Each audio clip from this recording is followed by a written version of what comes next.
السلام علیکم ورحمۃ اللہ وبرکاتہ۔ کیا حال ہے؟ الحمدللہ۔ اللہ ہمیشہ شکر میں ہمیں رکھے، اور اللہ جو ہم کر رہے ہیں پڑھ رہے ہیں، اللہ عمل کی توفیق دے۔ دعائیں پڑھ لیں۔ ربی اشرح لی صدری ویسر لی امری واحلل عقدۃ من لسانی یفقہوا قولی ربی زدنی علما اللہم فقہنا فی الدین اللہم فقہنا فی الدین اللہم فقہنا فی الدین اللہم انی اسألک علما نافعا عملا متقبلا ورزقا طیبا وعملا صالحا۔ اعوذ باللہ من الشیطان الرجیم، بسم اللہ الرحمن الرحیم۔ وما من دابۃ فی الارض، اور زمین میں کوئی چلنے والا جانور نہیں مگر اس کا رزق اللہ ہی پر ہے، وہ اس کے ٹہلنے کی جگہ اور اس کے سونپے جانے کی جگہ کو جانتا ہے، سب کچھ ایک واضح کتاب میں درج ہے۔ تو اللہ رب العزت نے فرما دیا کہ جو زمین ہے اس پہ جتنے بھی جاندار رہتے ہیں، انسان ہو، جن ہو، حیوانات ہو، چرند ہو، پرند ہو، خواہ مچھلیاں ہی پانی کے اندر، تو جتنی بھی مخلوقات ہیں وہ چھوٹی ہیں یا بڑی ہیں، سب کا اللہ رب العزت کے اوپر رزق ہے۔ اللہ رب العزت ان کو رزق اللہ دیتے ہیں، اور ان کی جگہ کا بھی اللہ کو پتہ ہے کہ وہ کہاں پہ، یعنی ان کی موت کدھر آنی ہے، کون کہاں دفن ہوگا۔ آج تک جب سے یہ دنیا بنی ہے، یعنی آدم علیہ السلام کے بیٹوں سے لے کے، آدم علیہ السلام کے بیٹوں سے لے کے آج تک، یعنی حابیل قابیل وہ مرے تھے تو ان کی قبریں کہاں تھیں، یہ اللہ کی ذات جانتی ہے۔ وہ جو پہلا کوا جس نے ان کو بتایا تھا کہ کیسے دفن کرنا اپنے ساتھی کو، اسے کہاں دفن کیا، اللہ کے علم میں ہے۔ یعنی اللہ رب العزت کی ذات، ہر چیز کا علم اس کو ہے، اس کے پاس ہے۔ تو ہمارے انسانوں کا بھی کہاں کس نے کتنی دیر ٹھہرنا ہے، اور کب اس کو موت ہوگی، اور کہاں پہ اس کی موت آنی ہے، ہر چیز اللہ رب العزت کے پاس۔ اور رزق بھی فرمایا نبی صلی اللہ علیہ وسلم نے، آقا علیہ السلام فرماتے ہیں رزق سے بھاگنے والا بھی رزق پا کر رہے گا۔ یعنی ہم کیا کرتے ہیں، ہم بھاگ رہے ہوتے ہیں ہمیں رزق مل جائے، ہماری کوشش ہوتی ہے رزق ملنا چاہیے۔ اور اللہ کے نبی صلی اللہ علیہ وسلم نے فرمایا کہ اگر ابن آدم اپنے رزق سے اس طرح بھاگے جس طرح موت سے بھاگتا ہے، تو رزق اس کو اس طرح پالے گا جس طرح موت اسے پا لیتی ہے۔ یعنی جیسے موت ہمیں پا لیتی جو بھی ہو، ایسے رزق جو ہمارے حصے کا ہے وہ ہمیں مل کے رہنا ہے۔ تو یہ بات کبھی بھی مت بھولیے کہ ہم جو ہے وہ کچھ کریں گے نہیں، یا ملے گا نہیں تو ہمارے حصے کا ہم بھوکے رہ جائیں گے۔ ہاں کوشش کرنا ہے، لیکن اتنی نہیں کہ آپ اللہ کو بھول جائیں اور رحمان کو ہی بھولیں، نہیں، اس کی طرف رجوع کرتے رہیں، کیونکہ اس کے پاس ہر چیز جو ہے وہ لکھی ہوئی ہے۔ اس لیے فکر ہونی چاہیے تو آخرت کی، نہ کہ آج کی فکر ہے، کل کی فکر ہے، ساری زندگی کی فکریں لگی ہوئی ہیں۔ اللہ کے نبی صلی اللہ علیہ وسلم نے فرمایا تھا نا، اگر توکل تمہارا ہو جائے پرندوں کی طرح، تو پرندوں کی طرح توکل تو ہمارا بہت مشکل ہے، نہیں کرتے ہم، تو بڑی سالوں کی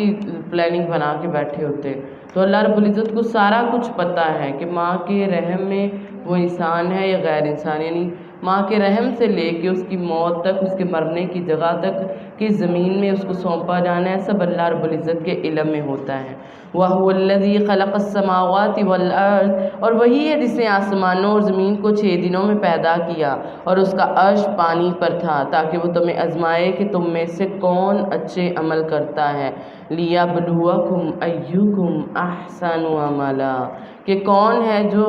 اچھے عمل کرتا۔ رحمان دیکھنا چاہتے ہیں کہ عمل کون کون اچھے کر رہا ہے۔ تو یہاں دنیا پہ بھیجنے کا مقصد ہمیں پتہ چل گیا کہ اللہ رب العزت نے یہ آسمان زمین کیوں پیدا کی، تاکہ وہ ہمیں آزمائے، اور اس کی تخلیق کا مقصد کیا ہے، وہ جان لے، امتحان لینا چاہتا ہے وہ ہمارا۔ تو اس لیے اچھا عمل وہی ہوتا ہے جس میں نیت انسان کی اچھی ہوتی ہے اور طریقہ بھی اچھا ہوتا ہے۔ تو اس آیت میں اللہ رب العزت نے ہمیں جو اتنا کچھ یعنی کچھ نوازا ہے،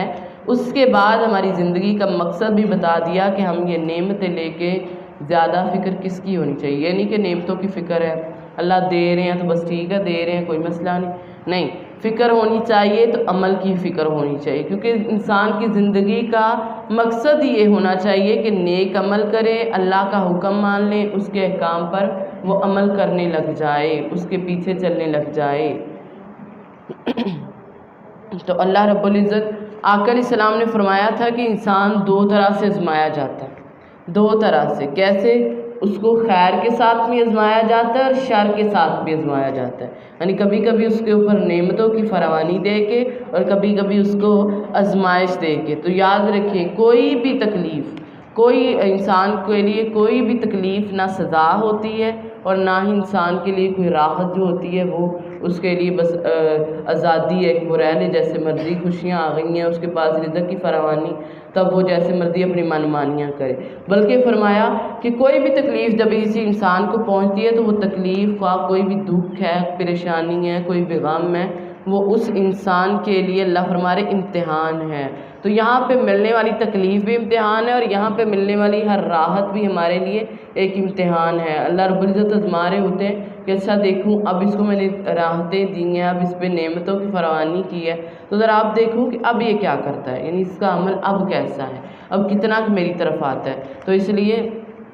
نہ تکلیف میں ہم نے کوئی شکوہ کرنا ہے اور نہ ہی جب اللہ ہمیں کوئی راحت دے تو ہم نے کوئی بھی اس کی جو ہے وہ نافرمانی کرنی۔ اور فرمایا اور یقیناً اگر تو کہے کہ بے شک تم موت کے بعد اٹھائے جانے والے ہو، تو وہ لوگ کہیں گے جنہوں نے کفر کیا، ضرور ہی کہیں گے کہ یہ تو کھلا جادو ہے، یعنی اس کو جادو بنائیں گے۔ وَلَئِنْ أَخَّرْنَا عَنْهُمُ الْعَذَابَ، اور اگر ہم ان سے عذاب کی مدت تھوڑی سی مؤخر کر دیں تو یقیناً ضرور کہیں گے کیا اسے کیا چیز روک رہی ہے، الا خبردار سن لو، جس دن وہ ان پر آئے گا تو ہٹایا نہیں جانے والا، اور انہیں وہ چیز گھیر لے گی جس کا وہ مذاق اڑایا کرتے تھے۔ تو رحمان کہہ رہی ہیں اب تو یہ کافر، کیونکہ کافر کہتے تھے عذاب آتا کیوں نہیں ہے، پھر آنا چاہیے نا، آپ تو کہتے ہیں عذاب آئے گا اور اس کا مزہ ہم چکھیں گے، یہ وہ تو وہ کیوں نہیں آتا۔ تو اللہ رب العزت فرما رہے ہیں کہ یہ جو منمانیاں کر رہے ہیں، زندگی گزار رہے ہیں، ایک دن پکڑ آئے گی ضرور، اور وہ پکڑ بڑی سخت ہوگی، تو اس پکڑ سے جو ہے وہ ڈرنا ہے۔ فرمایا جو اسلام کے لیے مذاق کرتا ہے وہ سب گھیر لیے جائیں گے۔ وَلَئِنْ أَذَقْنَا الْإِنسَانَ مِنَّا رَحْمَةً، اور یقیناً اگر ہم انسان کو اپنی طرف سے کوئی رحمت چکھائیں پھر اسے اس سے چھین لیں تو بے شک وہ یقیناً نہایت نا امید نا شکرہ ہو جائے گا۔ اور بے شک اگر ہم اسے کوئی نعمت چکھائیں کسی تکلیف کے بعد جو اسے پہنچی ہو تو یقیناً ضرور کہے گا سب تکلیفیں مجھ سے دور ہوگی، بے شک وہ یقیناً بہت بھولنے والا، بہت خوش ہونے والا اور بہت فخر کرنے والا ہے۔ یعنی اگر نعمت کے بعد کوئی تکلیف آ جائے تو پھر نا امید نا شکرہ، انسان ایسا ہی اللہ رب العزت نے انسان کی حالت بیان کر دی ہے، اگر ہم اس کو کوئی رحمت چکھائیں، کوئی نعمت دیں، پھر اس سے چھین لیں، یعنی اچھے حالات کے بعد اگر تکلیف دہ حالات آ جاتے ہیں تو وہ ناشکری کرنے لگ جاتا ہے۔ تو اس میں ہمارے لیے کیا ہے کہ اگر اچھے حالات کے بعد کبھی تکلیف دہ حالات آ جائیں تو ناشکری کی بجائے کیا کرنا ہے، اللہ کا شکر کرنا ہے، رحمان کی طرف جھکنا ہے۔ اور فرمایا تو یہ کیا کرتے ہیں، رحمان کی طرف جھکنے کی بجائے ناشکری کرنے لگتے ہیں، تو تکلیف میں بھی ناشکری اور خوشحالی میں بھی ناشکری۔ اور فرمایا جب اللہ رب العزت ان کی طرف نعمت کے تکلیف کے بعد پھر نعمت بنتے ہیں تو پھر بڑے خوش ہوتے ہیں کہ اب اللہ رب العزت نے بڑے اچھے حالات کر دیے، اب بڑا کچھ ہے، وہ بھی اپنی ہی کسی کامیابی اپنے آپ کو ہی دے رہے ہوتے ہیں کہ میری وجہ سے یہ سارا کچھ ہوا ہے، تو حالانکہ وہ سارا کچھ اللہ کی ذات کرنے والی۔ اِلَّا الَّذِينَ صَبَرُوا وَعَمِلُوا الصَّالِحَاتِ، اور مگر وہ لوگ جنہوں نے صبر کیا اور نیک اعمال کیے، أُولَئِكَ لَهُم مَغْفِرَةٌ وَأَجْرٌ كَبِيرٌ، ان کے لیے بڑی بخشش ہے اور بہت بڑا اجر ہے۔ تو اجر کبیر کیا ہے، جنت الفردوس، اور یقین کے لیے جو صبر کرتے اور عمل کرتے ہیں، یعنی وہ لوگ جو تکلیف دہ حالات میں بھی شکر گزار ہیں، یعنی بیمار ہیں، بھوکے ہیں، کسی ذہنی اذیت میں، پریشانی میں، تو ان کا کوئی حال پوچھتا ہے تو وہ یہ نہیں کہتے کہ میرا تو کوئی حال نہیں ہے، تو کیا کہتے ہیں، الحمدللہ۔ تو ہم نے بھی کیا کرنا ہے، جب بھی کوئی حال پوچھے کیا کہنا ہے،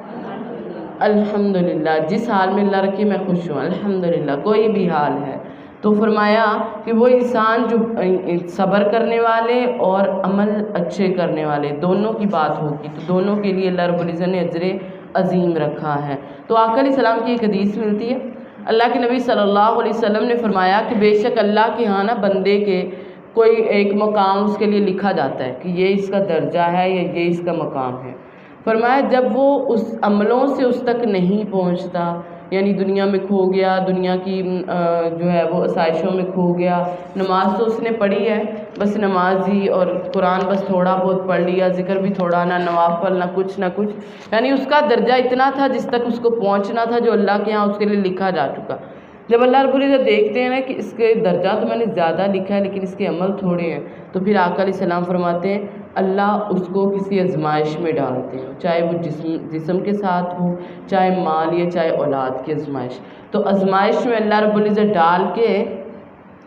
اس کا جو درجہ ہے اس کے برابر اس کو کرنا چاہ رہے ہوتے ہیں، اس لیے آزمائش میں اس کو ڈال دیتے ہیں۔ تو جب عمل چھوٹا ہو جاتا ہے تو انسان کو درجے تک پہنچانے کے لیے آزمائشوں سے گزرنا پڑتا ہے، اور پھر اگر وہ اس کے ساتھ صبر سے گزرتا ہے۔ اس لیے دعا کیا کرو کہ جب بھی کوئی ایسا معاملہ ہو اللہ صبر کی توفیق دے تاکہ اس مقام تک ہم پہنچ جائیں جو اللہ نے ہمارے مقدر میں لکھا ہوا ہے۔ تو اس لیے کبھی بھی کسی بھی تکلیف، کسی بھی غم پہ پریشان نہیں ہونا۔ تو آج سے یہ ٹارگٹ بنا لیں کہ میں نے کوئی پریشان نہیں ہونا، یہی سمجھا کریں کوئی بات نہیں کہ شاید میرا کوئی درجہ بڑھانے کے لیے آیا ہے، تو اللہ رب العزت کی طرف رجوع کریں، اور اس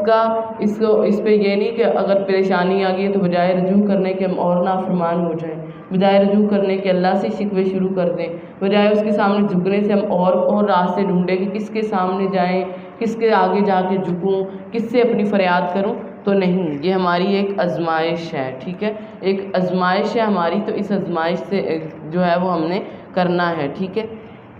تو ان کو ہم نے یہ کام کرنا ہے کہ آزمائش میں بھی صبر، اور اگر اللہ نے نعمتیں دے دی تو نعمتوں پہ بھی صبر ہی کرنا ہے، کیونکہ کوئی بھی تکلیف چھوٹی ہے یا بڑی انسان کے درجے کو بلند کر دیتی۔ اس میں ہمارا رویہ کیا ہونا چاہیے؟ صبر، عمل صالح اور اللہ کی یاد۔ تو انشاءاللہ کریں گے ایسا ہی۔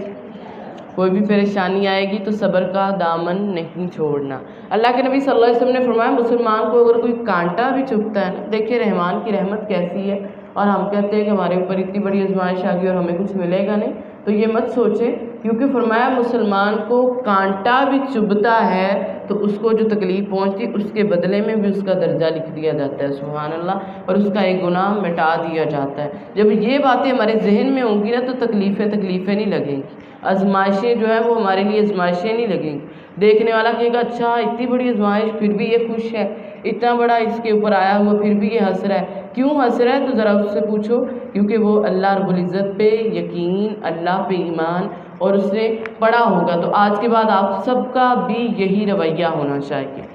انشاءاللہ۔ کبھی بھی پھر آپ دیکھیں گے کہ آپ کو پریشانی نہیں، کوئی تکلیف نہیں، کچھ بھی نہیں لگے گا، اور دیکھنے والا بھی کہے گا بڑا یہ ڈھیٹ قسم کا آدمی، اس کو کیا ہو گیا، میں نے تو اس کو بڑی تکلیف دینے کی کوشش کی، کیونکہ بعض اوقات انسانوں کی طرف سے بھی ہوتی ہے، انسان ہی اس کو دے رہے ہوتے ہیں۔ تو اس لیے ہم نے کیا کرنا ہے؟ صبر کے ساتھ، حوصلے کے ساتھ یہی ذہن میں رکھنا ہے میرا کوئی درجہ بلند ہو رہا ہے۔ تو جب انسان کے ذہن میں یہ ہو کہ اس کے بدلے میں مجھے بہت بڑا اجر ملنا ہے، تو پھر اس کو وہ تکلیف جو ہے کبھی بھی تکلیف نہیں لگے گی۔ فَلَعَلَّكَ تَارِكٌ بَعْضَ مَا يُوحَىٰ إِلَيْكَ، پھر شاید تو اس کا کچھ حصہ چھوڑ دینے والا ہے جو تیری طرف وحی کی جاتی، اس کی وجہ سے تیرا سینہ تنگ ہونے والا ہے، اور وہ کہیں گے اس پر کوئی خزانہ کیوں نہیں اتارا گیا، یا اس کے ساتھ کوئی فرشتہ کیوں نہیں آیا، تو صرف ڈرانے والا ہے اور اللہ ہر چیز پر نگران ہے۔ تو میرے محبوب پیغمبر کو اللہ رب العزت جو ہے وہ آقا علیہ السلام کو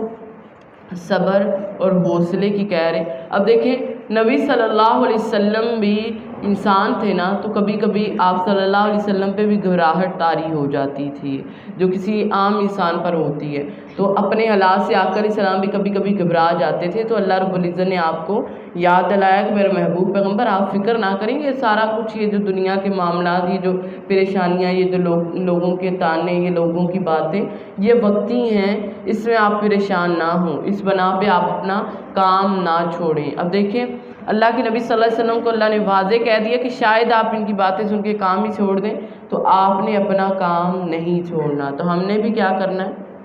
کوئی بھی دین کے معاملے میں اگر ہم نکل رہے ہیں، کوئی بات سننی پڑ جا رہی ہے، سن رہے ہیں، کچھ کر رہے ہیں، تو ہم نے بھی جو ہے وہ کیا کرنا ہے؟ یہ نہیں کرنا، ٹھیک ہے، انشاءاللہ صبر کے ساتھ ہم نے یہ کام کرنا ہے۔ ام یقولون افترا، کیا وہ کہتے ہیں یا وہ کہتے ہیں کہ اس نے اسے اپنے پاس سے گڑھ لیا، تو کہہ دیجئے اس جیسی صورتیں لاؤ، یعنی قرآن جیسی صورت لاؤ، قرآن جیسا کوئی ایک۔ یہاں پہ اللہ رب العزت ہمارے 10 صورتیں لاؤ، پیچھے ہم نے پڑھ کے آئے ہیں نا کہ اللہ نے کہا کہ قرآن کی ایک صورت لے آؤ، تو یہاں پہ کہا گیا ہے کہ 10 صورتیں لاؤ قرآن کی، اگر آپ لوگ سچے ہو۔ تم تو کہتے ہو نا اس کو نبی نے باندھ دی، نبی نے خود سے بنایا، نبی سب کیونکہ عربی تھے تو کہتے ہیں کہ عربی میں اس نے قرآن بنایا ہے، تو یہ جو ہے ضرور یہ عربی میں اسے خود سے گڑا ہوا ہے، کیونکہ شاعری تب بہت عروج پہ تھی، لوگ شاعر بہت تھے، تو اس وجہ سے تو اللہ کے نبی صلی اللہ علیہ وسلم نے فرمایا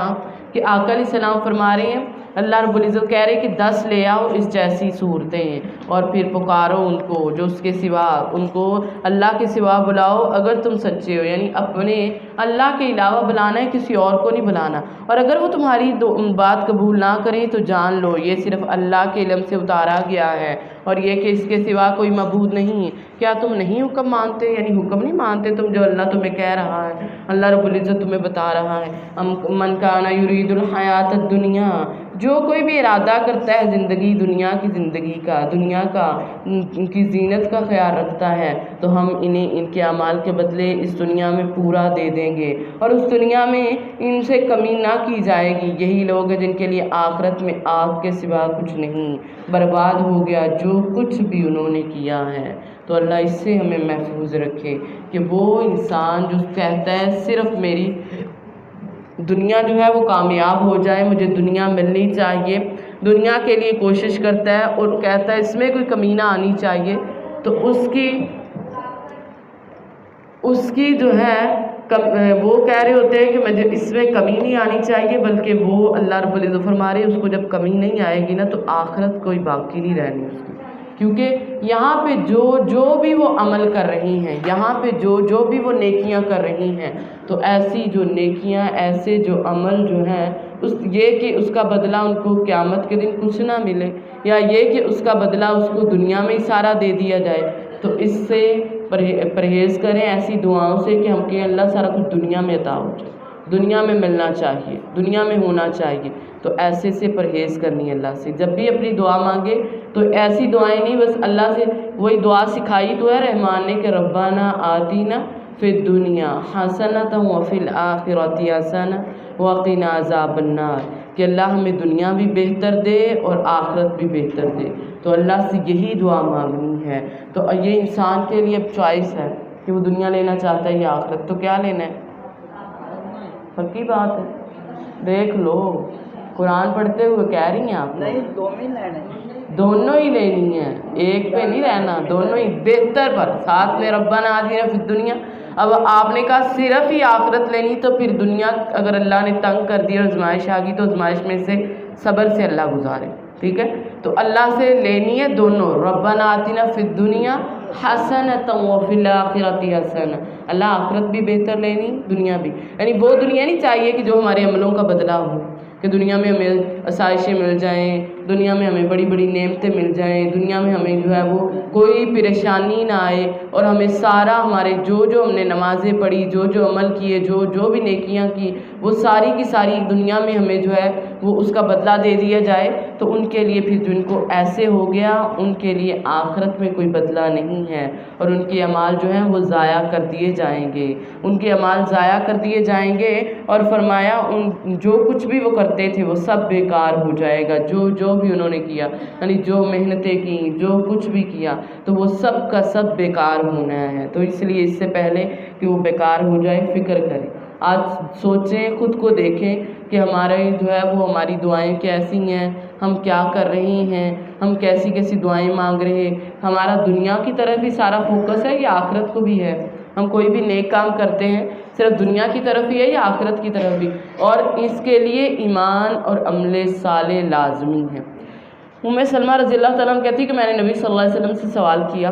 کہ ہشام بن مغیرہ ایک آدمی گزرا ہے، اللہ کے نبی صلی اللہ علیہ وسلم وہ بہت رحم دل تھا، اتنا رحم دل صلہ رحمی کرنے والا، رشتہ داروں کے ساتھ بڑا اچھا سلوک کرتا تھا، غلاموں کو آزاد کرتا، لوگوں کو کھانا کھلاتا، یعنی بڑے بڑے اس نے نیک کام کیے۔ تو آقا اگر وہ ہوتا نا تو اسے ایمان بھی شاید وہ لے ہی آتا، تو اللہ کے نبی صلی اللہ علیہ وسلم اس کا معاملہ کیا ہوگا؟ تو آقا علیہ السلام نے اس کو بات آگے سے بتائی، فرمایا کہ اس کی نیت یہ ہوتی تھی کہ وہ شہرت چاہتا تھا، شہرت چاہتا تھا تو اس کو شہرت دے دی گئی، اور اس کو واہ واہ دنیا میں آج تک ہو رہی ہے کہ وہ بڑا سخی تھا، بڑا وہ اچھا تھا۔ فرمایا جو شہرت چاہے گا اس کی جو ہے وہ شہرت اس کو دنیا کے اندر دے دی جاتی ہے، اور یہ بھی شیطان کی طرف سے ہوتا ہے۔ شیطان کہتا ہے کہ جو ہے اس کے عمل کو کسی طرح ریاکاری آ جائے، اس کے دل میں کوئی وسوسہ ایسا ڈالوں تو ریاکاری آئے اور اس کا عمل ضائع ہو جائے، یعنی تو اس لیے اگر کبھی ایسا ہو نا کہ آپ کو دیکھ رہے ہیں کہ ریاکاری کا آنے کا اندیشہ ہے، یا آپ کے تھوڑا سا وسوسہ آنے لگا، تو اس کا مطلب یہ نہیں ہے کہ آپ وہ نیکی کرنا چھوڑ دیں۔ اب کہیں کہ اچھا میرے دل میں تو یہ خیال آ گیا، فلاں دیکھ رہا ہے، کیونکہ انسان ہے، دل میں آ سکتا ہے بعض اوقات خیال، تو اب کہیں کہ میرے دل میں تو یہ خیال آ گیا انسان، تو میں اب نیکی چھوڑ دوں، ابھی یہ میں صدقہ جو کرنے لگی ہوں میں نے نہیں کرنا، یا میں جو نیکی کرنے لگی ہوں میں نے نہیں کرنی کیونکہ میری نیت ایسی ہو گئی ہے۔ نہیں، چھوڑنا نہیں ہے، بلکہ کیا کرنا ہے؟ اپنی نیتوں کو درست کرنا ہے۔ کیونکہ جب ہم کہیں سفر پہ جا رہے ہوتے ہیں تو دیکھیں سفر پہ ہم لوگ جا رہے ہیں، اور راستے میں ہم لوگ جو ہے سفر پہ جب جا رہے ہوتے ہیں تو راستہ بھٹک جائے تو کیا کرتے ہیں؟ واپس آ جاتے ہیں۔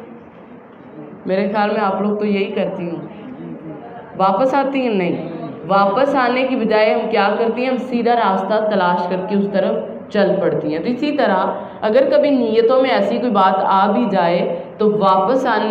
جو ہے کرنے کہ میں نے اب نیکی نہیں کرنی، میں نے اب صدقہ ہی نہیں کرنا، نہیں، بلکہ اپنی نیتوں کو درست کریں۔ شیطان جو لگا ہوا ہے کہ وسواس ڈال کے ان کی نیکیاں ضائع کریں، فوری اس سے پناہ مانگے، فوری اللہ کی طرف رجوع کریں۔ افمن کان علی بینۃ من ربہ، تو کیا وہ شخص جو اپنے رب کی طرف سے ایک واضح دلیل پر ہو اور اس کی طرف سے ایک گواہ اس کی تائید کر رہا ہو، اور اس سے پہلے موسیٰ کی کتاب بھی جو امام اور رحمت تھی، یہ لوگ اس پر ایمان لاتے ہیں، اور گروہوں میں سے جو اس کا انکار کرے تو آگ ہی اس کا وعدہ ہے، سو اس کے بارے میں کسی شک میں نہ رہ۔ اور فرمایا یقیناً یہی تیرے رب کی طرف سے حق ہے، لیکن اکثر لوگ جو ہیں وہ نہیں جانتے۔ تو جو رب کی طرف سے واضح دلیل رکھتے ہیں، یعنی ان کے اندر خیر ہوتی ہے، اور بہت سا علم راہ رکھنے کے باوجود بھی وہ اپنے رب کو پہچان لیتے ہیں۔ تو جو اپنے رب کو پہچان لیتے ہیں ان کی بات ہو رہی ہے۔ تو ہم بھی دیکھیں ہمارا طرز عمل کیا ہے، کہ ہم بھی کتاب کے ساتھ کسی شک میں تو نہیں پڑے ہوئے، ہمارے اعمال کے اندر کوئی ایسی ویسی باتیں تو نہیں ہیں۔ تو ہمیں بھی کیا کرنا چاہیے؟ ہمیں اپنے اعمال کو دیکھنا چاہیے، شک میں نہیں پڑھنا، بلکہ کتاب کو دیکھیں اور غور سے پڑھیں، اور ساری جو ہے وہ ہماری رہنمائی ہو جائے گی۔ وَمَنْ أَظْلَمُ مِمَّنِ افْتَرَىٰ، اور اس سے ظالم کون ہے جو اللہ پر کوئی جھوٹ باندھے؟ یہ لوگ اپنے رب کے سامنے پیش کیے جائیں گے، اور گواہ کے کہیں گے یہ ہیں وہ لوگ جنہوں نے اپنے رب کے ساتھ رب پر جھوٹ باندھا۔ سن لو، ظالموں پر لعنت ہے، یعنی وہ مشرک ہو گئے، شرک کرنے والے، تو رب پر جھوٹ باندھتے ہیں مشرک لوگ، اور ایسے ظالموں کو اللہ مہلت ضرور دیتا ہے، لیکن جب پکڑتا ہے تو چھوڑتا نہیں ہے۔ الذین یصدون عن سبیل اللہ، وہ لوگ جو اللہ کے راستے سے روکتے ہیں اور اس میں کجی تلاش کرتے ہیں، اور آخرت کے ساتھ کفر کرنے والے۔ تو یصدون سے مراد وہ جو اپنے آپ کو بھی حق کی پیروی سے روکتے ہیں اور دوسروں کو بھی روکتے ہیں، یعنی یصدون وہ لوگ ہوتے ہیں جو اپنے آپ کو بھی حق کی پیروی سے روکتے ہیں اور دوسروں کو بھی اطاعت کرنے سے روکتے ہیں، اور دین کے معاملے میں ٹیڑھا پن نکالتے ہیں اپنے خیالوں سے، اپنی عقل کے مطابق کہہ رہے کہ یہ کرنے وہ کرنے۔ تو ایسے لوگ جو ہیں وہ گمراہ ہیں۔ اولئک، یہی لوگ ہیں، یہ لوگ کبھی زمین میں عاجز کرنے والے نہیں، اور نہ کبھی ان کے لیے اللہ کے سوا کوئی مددگار ہے۔ ان کے لیے عذاب دگنا کیا جائے گا، اور نہ سننے کی طاقت رکھتے تھے اور نہ دیکھا کرتے تھے، تو ایسے لوگوں کے لیے دگنا عذاب ہے۔ اولئک الذین خسروا، یہی لوگ ہیں جنہوں نے اپنے آپ کو خسارے میں ڈالا، اور ان سے گم ہو گئے جو کچھ وہ جھوٹ گڑا کرتے تھے۔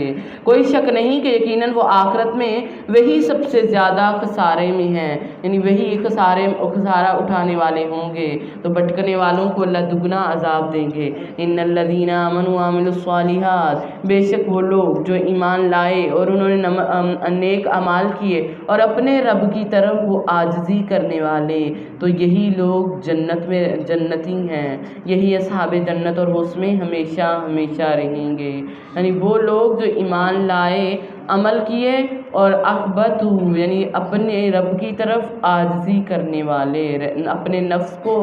اللہ کی طرف جھکانے والے، تو یہ لوگ جو ہیں یہی اپنے رب کی جنت والے۔ تو جنت والوں کی صفتیں بتا دی، ایمان، عمل صالح اور اپنے رب کے جو ہو کر کے رہتے ہیں، یعنی نفس کا جھکاؤ ان کا اللہ ہی کی طرف ہوتا ہے اور کسی طرف نہیں ہوتا، وہ اللہ رب العزت کی طرف، خاشیت ان کے دل میں ہوتی خوف کی وجہ سے، اور دل جو ہے ان کے جمے رہتے ہیں، کوئی جو ہے اکڑتا نہیں، کوئی ادھر ادھر نہیں دیکھتا۔ تو فرمایا یہی لوگ ہیں جو جنت میں داخل کیے جائیں گے۔ مثل الفریقین، دونوں گروہوں کی مثال اندھے اور بہرے اور دیکھنے والے اور سننے والے کی طرح، کیا یہ دونوں برابر ہوں گے؟ تو کیا نصیحت نہیں پکڑتے؟ یعنی ایک اندھا اور دیکھنے والا برابر ہو سکتا ہے؟ نہیں، کیونکہ اندھا جو ہے، یہاں اندھے سے مراد وہ اندھا جو حق سے اندھا ہے، حق اس کو نظر نہیں آ رہا، ٹھیک ہے، اور نہ اس کو کچھ سنائی دے رہا ہے، حق کی بات، اللہ کی معرفت کی بات اس کو کچھ سنائی نہیں دے رہی۔ تو ایسا جو انسان ہے جو وہ چل رہا ہوگا کہیں، تو اس کو پہلی بات اس کو اپنا راستہ نظر نہیں آ رہا، دوسرا اگر کوئی راستہ دکھانے والا اس کو کوئی راستہ بتاتا ہے تب بھی اس کو کچھ بھی نظر نہیں آ رہا ہوتا، اور ایسے میں وہ شخص ضرور کہیں نہ کہیں ٹھوکر کھائے گا، کہیں نہ کہیں جو ہے وہ سخت حادثے سے دوچار ہوگا۔ تو ایسا شخص جو ہے دنیا میں بھی اور آخرت میں بھی، دنیا میں اگر نہیں بھی تو آخرت میں بہت بڑا اس کے لیے جو انجام ہے وہ رکھا گیا۔ وَلَقَدْ أَرْسَلْنَا نُوحًا إِلَىٰ قَوْمِهِ، اور بے شک یقیناً ہم نے نوح کو اس کی قوم کی طرف بھیجا، بے شک میں تمہارے لیے صاف صاف ڈرانے والا ہوں، تو اللہ کے سوا کسی کی عبادت نہ کرو، بے شک تم پر ایک دردناک عذاب کے دن سے ڈرتا ہوں۔ تو اس کی قوم میں سے ان کے سرداروں نے کہا جنہوں نے کفر کیا، ہم تجھے نہیں دیکھتے مگر اپنے جیسا ایک بشر، اور ہم تجھے نہیں دیکھتے ان لوگوں کے سوا کہ کسی نے تیری پیروی کی مگر جو ہم میں بہت ذلیل قسم کے لوگ کمزور ہیں وہی، اور ہم تمہارے لیے اپنے آپ پر کوئی برتری نہیں دیکھتے بلکہ ہم تمہیں جھوٹا گمان کرتے ہیں۔ یعنی قوم میں نوح بھی ظاہریت کو دیکھتی تھی، اسی میں وہ مبتلا تھی، اور یہی چیز یعنی دنیا کی ظاہری دنیا کو دیکھ کے وہ دھوکے میں پڑے ہوئے تھے، اور اسی میں وہ چیز ان کو حق نہیں پہچان رہی تھی۔ تو کہہ رہی ہیں کہ آپ کے پاس ایک تو دنیا کا مال نہیں ہے، دوسرا جو آپ کی پیروی کر رہے ہیں یعنی جو آپ پر ایمان لائے ہیں وہ بھی کوئی بھی دنیا دار نہیں، کوئی بھی دولت والے نہیں، تو ہم کیسے مان لیں کہ یہ آپ جو ہے وہ ہماری طرف رسول بن کے آئے ہیں؟ تو یہ کیسے ہو سکتا ہے کہ کوئی بھی شخص جو ہے یہ بات کرے؟ کہتے نہیں، ہم میں سے کوئی ہونا چاہیے، یعنی دولت مند کوئی بہت بڑا وہ ہونا چاہیے تھا۔ کہا یا قوم، اے میری قوم، کیا تم نے دیکھا کہ اگر میں رب کی طرف سے ایک واضح دلیل پر ہوں اور اس نے مجھے اپنے پاس سے بڑی رحمت عطا فرمائی، پھر وہ تم پر مخفی رکھی گئی، تو کیا ہم اسے تم پر زبردستی چپکا دیں گے جبکہ تم اسے ناپسند کرتے ہو؟ وَيَا قَوْمِ، اور اے میری قوم، لا اسالکم علیہ مالا، میں تم سے کسی مال کا مطالبہ بھی نہیں کرتا، میری مزدوری اللہ کے سوا کسی پر نہیں، اور میں ان لوگوں کو دور ہٹانے والا نہیں جو ایمان لائے ہیں، یقیناً وہ اپنے رب سے ملنے والے ہیں۔ یعنی جو ایمان والے اگرچہ وہ کمزور ہیں، اگرچہ وہ جیسے بھی ہیں، ایمان کا درجہ انسانوں کے لحاظ سے زیادہ ہوتا ہے، کیونکہ ایمان کی جو جانچ ہے نا وہ دولت میں نہیں ہوتی بلکہ اس کے دل کے تقوی کے ساتھ ہوتی ہے۔ اب دیکھیں جو بلال حبشی رضی اللہ تعالیٰ عنہ کا مقام تھا وہ قارون کا تو نہیں تھا نا، بلال حبشی کالے رنگ والے تھے بھی غلام، اور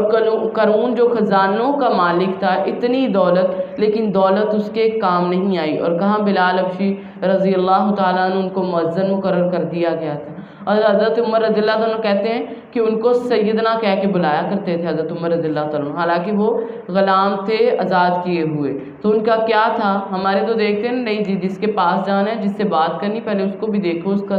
جو ہے وہ سٹیٹس کیا ہے، وہ کیسا ہے، اس کے پاس دولت بھی کوئی ہے کہ نہیں، وہ کیا کر رہا ہے، ہم تو یہ دیکھتے ہیں۔ لیکن اب اللہ رب العزت کی نظر میں یہ سارا کچھ نہیں ہے، تو وہ نوح علیہ السلام بھی کہہ رہے میں ان کو کبھی بھی دور کرنے والا نہیں جو تم کہہ رہے ہو کہ ان کو دور ہٹاؤ، کیونکہ ان کا مطالبہ یہ تھا کہ ان لوگوں کو دور ہٹاؤ پھر ہم آپ کے پاس آئیں گے، ان لوگوں کو دور ہٹاؤ۔ تو وہ کہتے نہیں، میں ایسے نہیں، وہ تم سے زیادہ رب سے ملنے والے ہیں، یعنی اللہ کی طرف زیادہ ملنے والے۔ اور فرمایا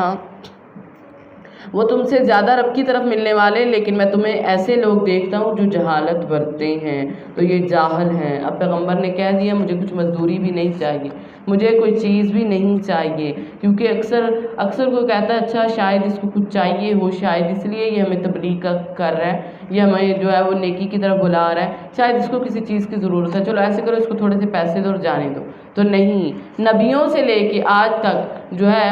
یہی دین والوں کا ٹارگٹ رہا ہے کہ کوئی پیسے کے لیے دعوت و تبلیغ کا کام نہیں کرتا، یعنی وہ کر رہے ہیں، وہ کہتے ہیں میری مزدوری نہیں ہے کوئی بھی، میں کچھ بھی نہیں لیتا، مگر میری مزدوری جو ہے وہ اللہ پر ہے، تو اللہ پر مزدوری ہے تو اللہ رب العزت ہی مجھے عطا کریں گے۔ تو اگر دین کے معاملے میں ایسا کچھ، پہلی بات تو مزدوری کو مقرر نہیں کرنی، اور ہاں یہ نہیں اگر کوئی آپ کو کوئی تحفہ دے دیتا ہے، جیسے حضرت عمر رضی اللہ تعالیٰ نے ایک صحابی کو نا مقرر کیا کہ وہ دین کی خدمت کر رہے تھے، تو ان کے لیے کوئی زکوٰۃ کے مال بھی لانے ان کی ڈیوٹی لگائی، جب وہ آئے تو اپنے اس کو کہا خزانچی کو کہ اس کو کچھ تھوڑا سا دو، کچھ اس کو چیزیں لا کے دو، تو وہ آگے سے کہنے لگے کہ میں نے یہ اللہ کے لیے کیا ہے، میں نے کوئی دنیا کے مال کے لیے نہیں کیا۔ تو حضرت عمر رضی اللہ عنہ فرماتے ہیں کہ میں نے بھی یہ بات، جب آقا علیہ السلام نے مجھے اس ڈیوٹی پہ رکھا تھا، تو جب میں آیا نبی صلی اللہ علیہ وسلم کے پاس تو میں نے بھی یہی بات کہی تھی کہ آقا میں یہ جو کام کر رہا ہوں یہ میں اللہ کے لیے کر رہا ہوں۔ تو آقا علیہ السلام نے فرمایا یہ تو ایک تحفہ ہے جو آپ کو دیا جا رہا، تو تحفہ اگر کوئی دے تو اس کو قبول کرنا چاہیے۔ وَيَا قَوْمِ، اور اے میری قوم، اللہ کے مقابلے میں میری کون مدد کرے گا اگر میں انہیں دور ہٹا دوں؟ یعنی یہ جو ایمان والے جن کو تم کمزور سمجھتے ہو، تو اگر میں ان کو دور ہٹا دوں تو اللہ کے مقابلے میں میری کون مدد کرے گا؟ کیوں نہیں تم نصیحت پکڑتے؟ اس لیے جب بھی کوئی ایمان والا کوئی بات کہہ رہا ہے تو یہ نہ دیکھو کہ کون کہہ رہا ہے، یہ دیکھو کہ بات کیا کہہ رہا ہے، یعنی اللہ اور اس کے رسول کی بات کو دیکھو۔ تو اللہ کی نظر میں مقام ہونا چاہیے، لوگوں کی نظر میں نہیں، اس لیے ہمیشہ جو ہے وہ اللہ کی نظر میں ڈھونڈو مقام اپنا، کیونکہ ساری دنیا میں مل جائے نا کسی کو بڑا مان لیں، تو اگر اللہ کے نزدیک وہ مچھر کے برابر بھی نہیں تو وہ مقام اس کا نقصان دہ ہے، یعنی وہ خسارے کے اندر ہوگا اگر اللہ کے نزدیک اس کا کوئی مقام نہیں۔ تو اس لیے اپنی پہچان بنائیں تو رحمان کے ہاں بنائیں، دنیا والوں کے ہاں نہیں کہ دنیا والے مجھے بڑا کہہ دیں کہ میں بہت بڑی چیز ہوں۔ وَلَا أَقُولُ لَكُمْ عِنْدِي خَزَائِنُ اللَّهِ، اور میں تم سے یہ نہیں کہتا کہ میرے پاس اللہ کی خزانے ہیں، اور نہ میں غیب جانتا ہوں، اور نہ میں یہ کہتا ہوں کہ بے شک میں ایک فرشتہ ہوں، اور نہ میں ان لوگوں کے بارے میں جنہیں تمہاری آنکھیں حقیر جانتی ہیں یہ کہتا ہوں کہ اللہ انہیں ہرگز کوئی بھلائی نہیں دیں گے، اللہ جانتے ہیں اور ان کے دلوں کو بھی، اور میں تو اس وقت جو ہے وہ ظالموں سے ہو جاؤں گا، تو میں ظالموں سے ہو جاؤں گا۔ قالو، انہوں نے کہا یا نوح، اے نوح، بے شک تو نے ہم سے جھگڑا کیا، پھر ہم سے بہت جھگڑا کیا، واپس لے آ ہم پر جس کا تو ہمیں وعدہ دیتا ہے اگر تو سچوں سے ہے، یعنی تو جھگڑا جو کر رہا ہے، باتیں کر رہا ہے، تو لے آ وہ جس کا تو وعدہ کر رہا ہے اگر تو سچوں سے ہے۔ تو اس نے کہا وہ تو تم پر اللہ ہی لائے گا، یعنی یہ بھی بات پتہ چل گئی کہ نبی کچھ بھی نہیں کر سکتے، جو بھی کرنا ہے اللہ نے کرنا ہے۔ وہ کہتے وہ تو تم پر اللہ ہی لائے گا، اگر اللہ نے چاہا تو تم ہرگز عاجز کرنے والے نہیں، اور میری نصیحت تمہیں نفع نہیں دے گی اگر میں چاہوں کہ تمہیں نصیحت کروں، اگر اللہ یہ ارادہ رکھتا ہو کہ تمہیں گمراہ کرے، وہی تمہارا رب ہے اور اسی کی طرف تم لوٹائے جاؤ گے، تو عذاب جب آئے گا تو ٹالے نہیں ٹلے گا۔ ام یقولون، کیا وہ کہتے ہیں کہ اس نے اسے گڑ لیا، کل کہہ دیجیے اگر میں نے اسے گڑ لیا تو یہ میرا جرم مجھی پہ ہے، اور میں اس سے بری ہوں جو تم جرم کرتے ہو، تو میں اس سے بری جو کچھ تم کر رہے ہو۔ اور فرمایا وَأُوحِيَ إِلَىٰ نُوحٍ، اور نوح علیہ السلام کی طرف وحی کی گئی کہ بے شک حقیقت یہ ہے کہ تیری قوم میں سے کوئی ہرگز ایمان نہیں لائے گا مگر جو ایمان لا چکا، بس تو اس پر غمگین نہ ہو جو وہ کر رہے ہیں۔ اور اللہ رب العزت نے فرمایا کہ کشتی بناؤ ہمارے سامنے، نوح علیہ السلام کو کہا جا رہا ہے کہ کشتی بناؤ ہماری آنکھوں کے سامنے، ہماری وحی کے مطابق کشتی بنا، اور مجھ سے ان کے بارے میں بات نہ کرنا جنہوں نے ظلم کیا، یقیناً وہ غرق کیے جانے والے ہیں۔ تو اللہ رب العزت ان کو غرق کرنے والے، تو ان کے بارے میں مجھ سے کوئی بھی بات نہیں کرنی۔ تو اس لیے فرمایا وَيَصْنَعُ الْفُلْكَ، اور وہ کشتی بنا رہے تھے تو جب بھی ان کے پاس سے کوئی شخص گزرتا اس کے قوم کے سرداروں میں سے تو مذاق کرتے ہوئے گزرتا، مذاق کرتے اور کہتا اگر تم ہم سے مذاق کرتے ہو تو ہم بھی تم سے مذاق کرتے ہیں جیسے تم مذاق کرتے ہو، بس تم جلدی ہی جان لو گے کہ کون ہے جس پر ایسا عذاب آتا ہے جو اسے رسوا کر دے اور اس پر دائمی عذاب اترتا ہے۔ تو دین کے معاملے میں پیغمبروں کا مذاق اڑایا گیا، تو اگر ہمارا بھی کبھی مذاق اڑایا جائے تو کبھی پریشان نہیں ہونا۔ تو نوح علیہ السلام کو وہ کہتے ہیں کہاں تم نبوت کا دعویٰ کر رہے تھے، کہاں اب تم کشتی بنا رہے ہو، یعنی اب بڑائی بنے بیٹھے ہوئے ہو، کہاں تم کہتے ہو اللہ کی طرف آؤ۔ تو یہ ساری جو تھی آزمائشیں تھی جو انبیاء پر آئیں، سخت سے سخت آزمائش۔ نبی صلی اللہ علیہ وسلم نے فرمایا جو مومن فرمایا لوگوں میں جو ہے وہ مل جل کر رہتا ہے اور ان کی اذیتوں پر صبر کرتا ہے، اجر کے لحاظ سے اس مومن سے بہتر ہے جو لوگوں کے میں مل جل کر نہیں رہتا اور ان کی اذیتوں پر صبر نہیں کرتا۔ یعنی وہ جو بائیکاٹ کر لے کے نہیں بس جو کر رہا ہے کرتا رہے، میں تو بس الگ ہو گیا ہوں، کسی کو کچھ کہنا نہیں ہے، تو وہ مومن فرمایا اس کا اتنا اجر نہیں جتنا اس مومن کا اجر ہے جو لوگوں کے درمیان رہتے ہوئے ان کی باتیں برداشت کرتا ہے۔ بعض اوقات اس کو بات اچھی بھی نہیں لگ رہی ہوتی لیکن وہ برداشت کر رہا ہوتا ہے۔ تو کوئی آپ پر الزام لگا رہا ہو، کوئی آپ کے مشن کو نقصان پہنچا رہا ہو یا کوئی بھی دھوکہ دے رہا ہو تو سوچو کہ اس کا صلہ جو ہے وہ اللہ رب العزت کے پاس ہے۔ یہ نہیں کہ اس سے ڈر کے جو ہے ہم اپنا دین کا کام ہی چھوڑ دیں، اس سے ڈر کے جو ہے وہ ہم ویسے ہی چلے جائیں، تو نہیں، کیونکہ داعی جو ہوتا ہے نا وہ بہت خیر خواہ ہوتا ہے۔ تو سارے ہم جو ہے تبلیغ کا کام شروع کریں، سارے، چاہے ایک کوئی ہو، ایک کوئی کہیں نماز کا حکم دے، قرآن کی طرف لائیں، اس کو آخرت کی فکر دلائیں، اس کو بتائیں کہ رحمان ہم سے کیا توقع کرتے ہیں، ہمیں وہ کرنے چاہیے۔ تو اس لیے جو داعی ہے اس کو برداشت، قوت برداشت بھی زیادہ ہونی چاہیے صبر کے ساتھ، کیونکہ اسی وقت ہی فیصلہ نہیں کرنا کہ یہ انسان اچھا نہیں بس چھوڑو اس کو، نہیں، کیوں بہت بعد بھی پتہ چلتا ہے کہ کون کیسا ہے۔ جیسے ابو سفیان جو تھے غزوہ بدر میں وہ تھا لیکن بعد میں وہ مسلمان ہو گیا۔ اسی طرح ابو جہل کا بیٹا اکرمہ فتح مکہ کے بعد یعنی کتنے سالوں کے بعد وہ مسلمان ہوا تھا۔ ولید بن مغیرہ کا بیٹا خالد بن ولید وہ مسلمان ہوئے اور اللہ نے اتنی جو ہے فتوحات دی تھی۔ تو ایسے کبھی بھی کسی کو یہ نہ کہے کہ یہ ایسا ہے اور اس کو چھوڑ دیں، تبلیغ کا کام ہم چھوڑ دیں، یہ برا ہے، برے کے پاس نہیں جانا۔ اس کے پاس نہیں جائیں گے، اس کو بتائیں گے کیسے، اس کو سمجھ کیسے آئے گی جب ہم نے برے کو برا کہہ کے ہی چھوڑ دیا۔ اس کے پاس جائیں، اخلاق کے ساتھ، محبت کے ساتھ اس کو تبلیغ کریں، یہ نہیں کہ ڈائریکٹ ہی جا کے اس کے اوپر جو ہے وہ برسنے شروع کر دینا، نہیں، اخلاق جو ہے خیر خواہی کے ساتھ، محبت کے ساتھ اس کو دین کی طرف لے کے آئیں۔ اور فرمایا حتی اذا جاء امرنا،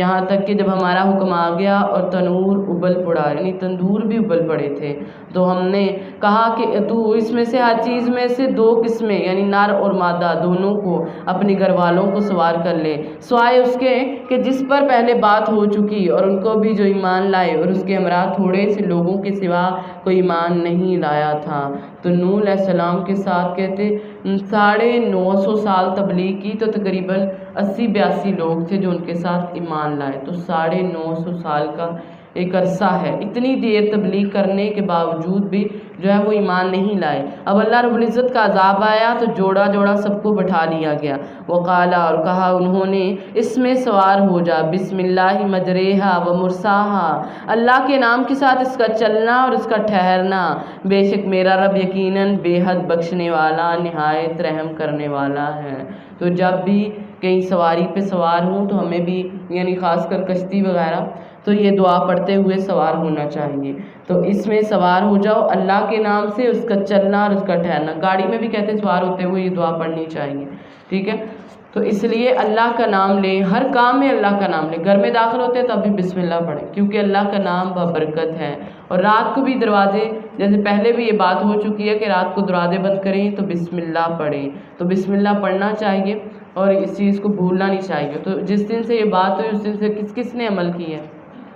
عمل کیے ہیں کہ دروازوں کو بند کیا بسم اللہ پڑھ کے سارا، الحمدللہ۔ تو برتنوں کو بھی ڈھانکا کرے رات کو، اکثر ہوتا ہے نا کہ باہر برتن پڑے ہوتے ہیں تو برتنوں کو الٹا کر دیں یا ڈھانپ کے رکھ دیں، کیونکہ بسم اللہ پڑھ کے جب برتنوں کو ڈھانکیں گے نا،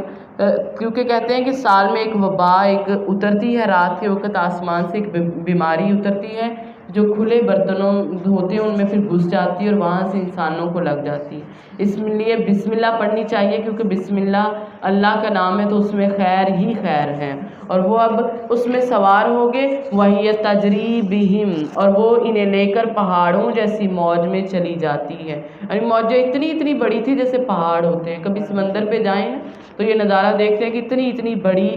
جو ہے وہ موجیں آ رہی ہوتی ہیں، تو یہ پہاڑوں کی مانند موجیں تھی۔ اور نوح نے اپنے بیٹے کو آواز دی اور وہ ایک علیحدہ جگہ میں تھا کہ اے میرے بیٹے، نوح علیہ السلام نے کہا اے میرے بیٹے سوار ہو جا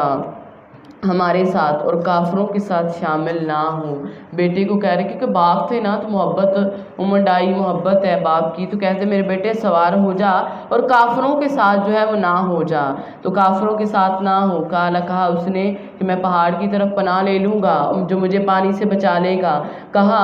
آج اللہ کے فیصلے سے کوئی بچانے والا نہیں مگر جس پر وہ رحم کرے۔ تو جب بھی کوئی مشکل ہو تو سوچیں اللہ کے علاوہ کوئی بچانے والا نہیں مگر جس پر وہ رحم کرے، تو اللہ سے اس کی رحم ہی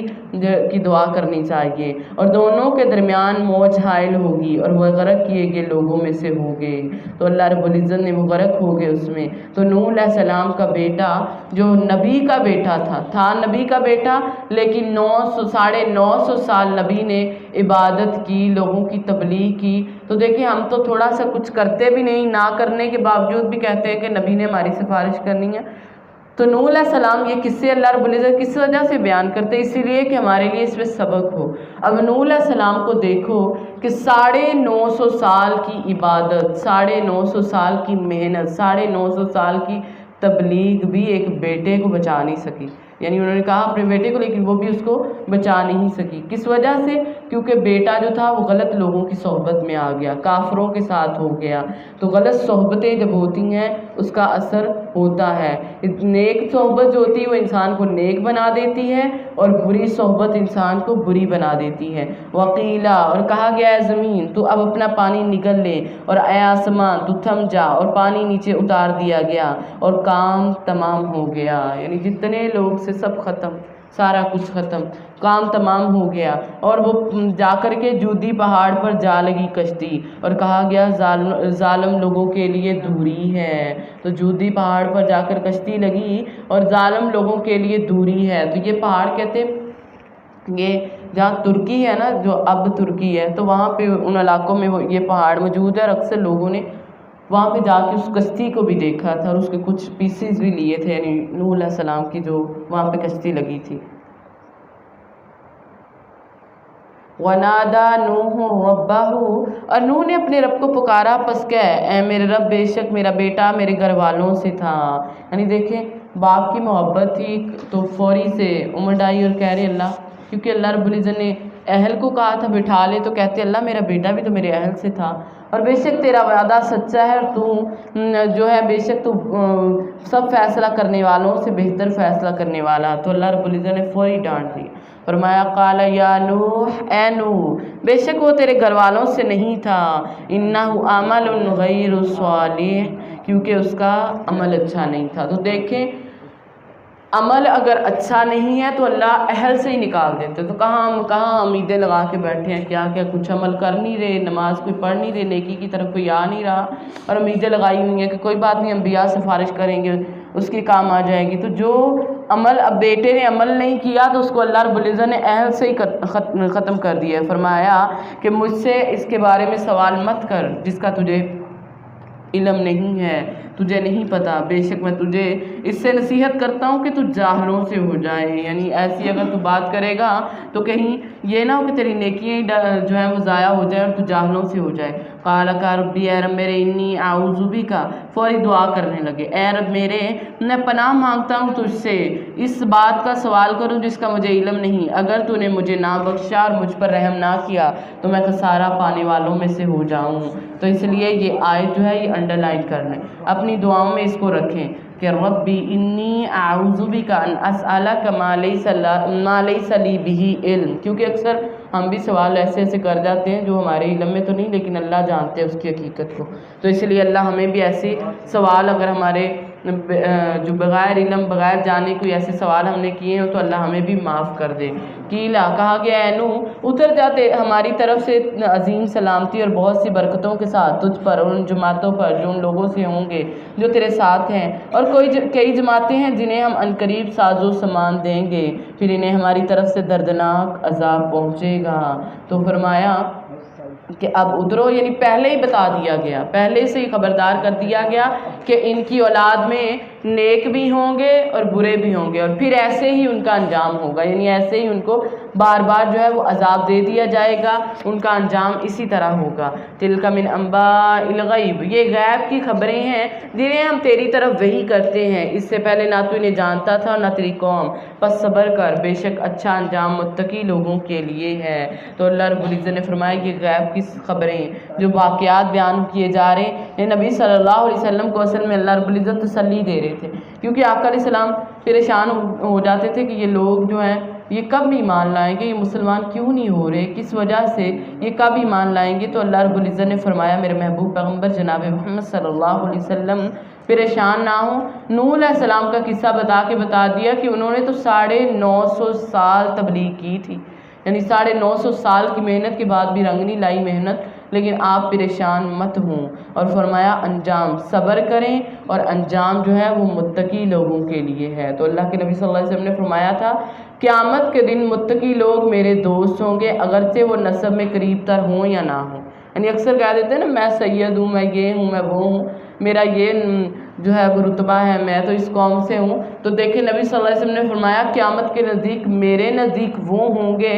جو میرے دوست ہوں گے، اگرچہ میں نسب سے ہوں یا نہ ہوں، یعنی وہ نسب میرے سے نہ بھی ہوں تب بھی قیامت کے دن وہ میرے قریب ہوں گے۔ فرمایا تقوی والے میرے قریب ہوں گے اگرچہ وہ میرے رشتہ دار نہ بھی ہوں، یعنی کوئی رشتہ دار بھی نہیں تو تقوی والے۔ تو آخرت میں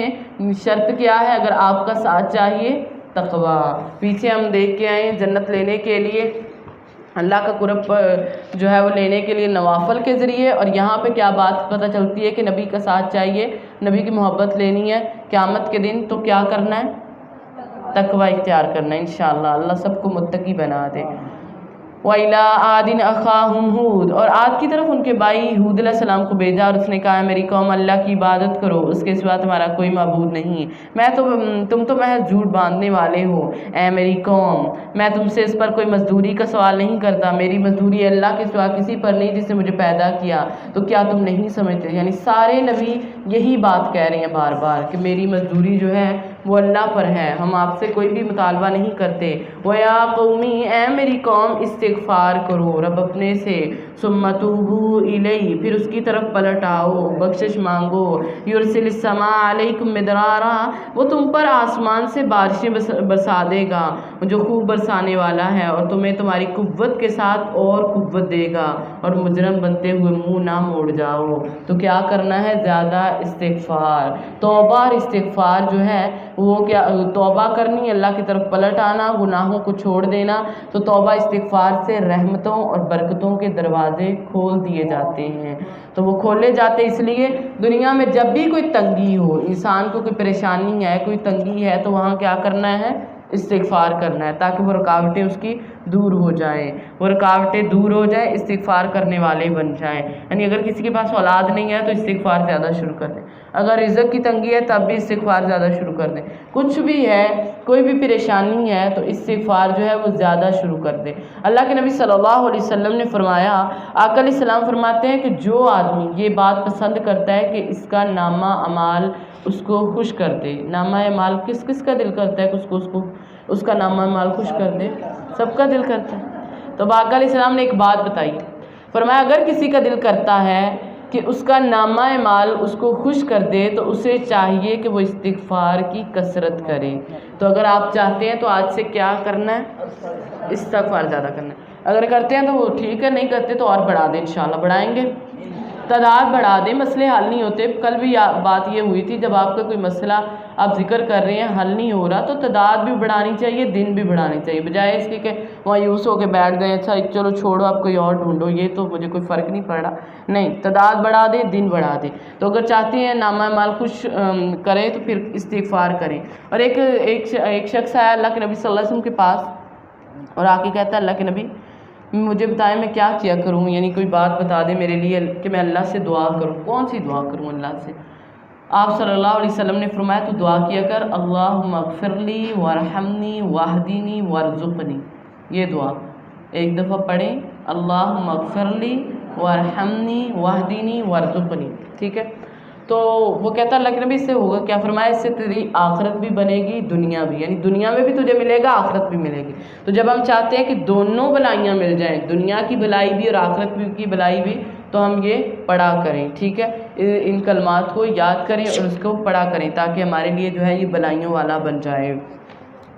قالو، انہوں نے کہا یا ہود، اے ہود تو ہمارے پاس کوئی واضح دلیل لے کر نہیں آیا، اور ہم اپنے معبودوں کو تیرے کہنے سے ہرگز چھوڑنے والے نہیں، اور نہ کسی طرح تجھ پر ایمان لانے والے ہیں، ہم اس کے سوا کچھ نہیں کہتے، ہمارے معبودوں میں سے کسی نے تجھے کوئی آفت پہنچا دی ہے، یعنی وہ کہتے تھے شاید ہمارے معبودوں نے کچھ کیا ہوا۔ اس نے کہا میں تو اللہ کو گواہ بناتا ہوں اور تم بھی گواہ رہو کہ بے شک میں اس سے بری ہوں جو تم شریک کرتے ہو، اور اس کے سوا سو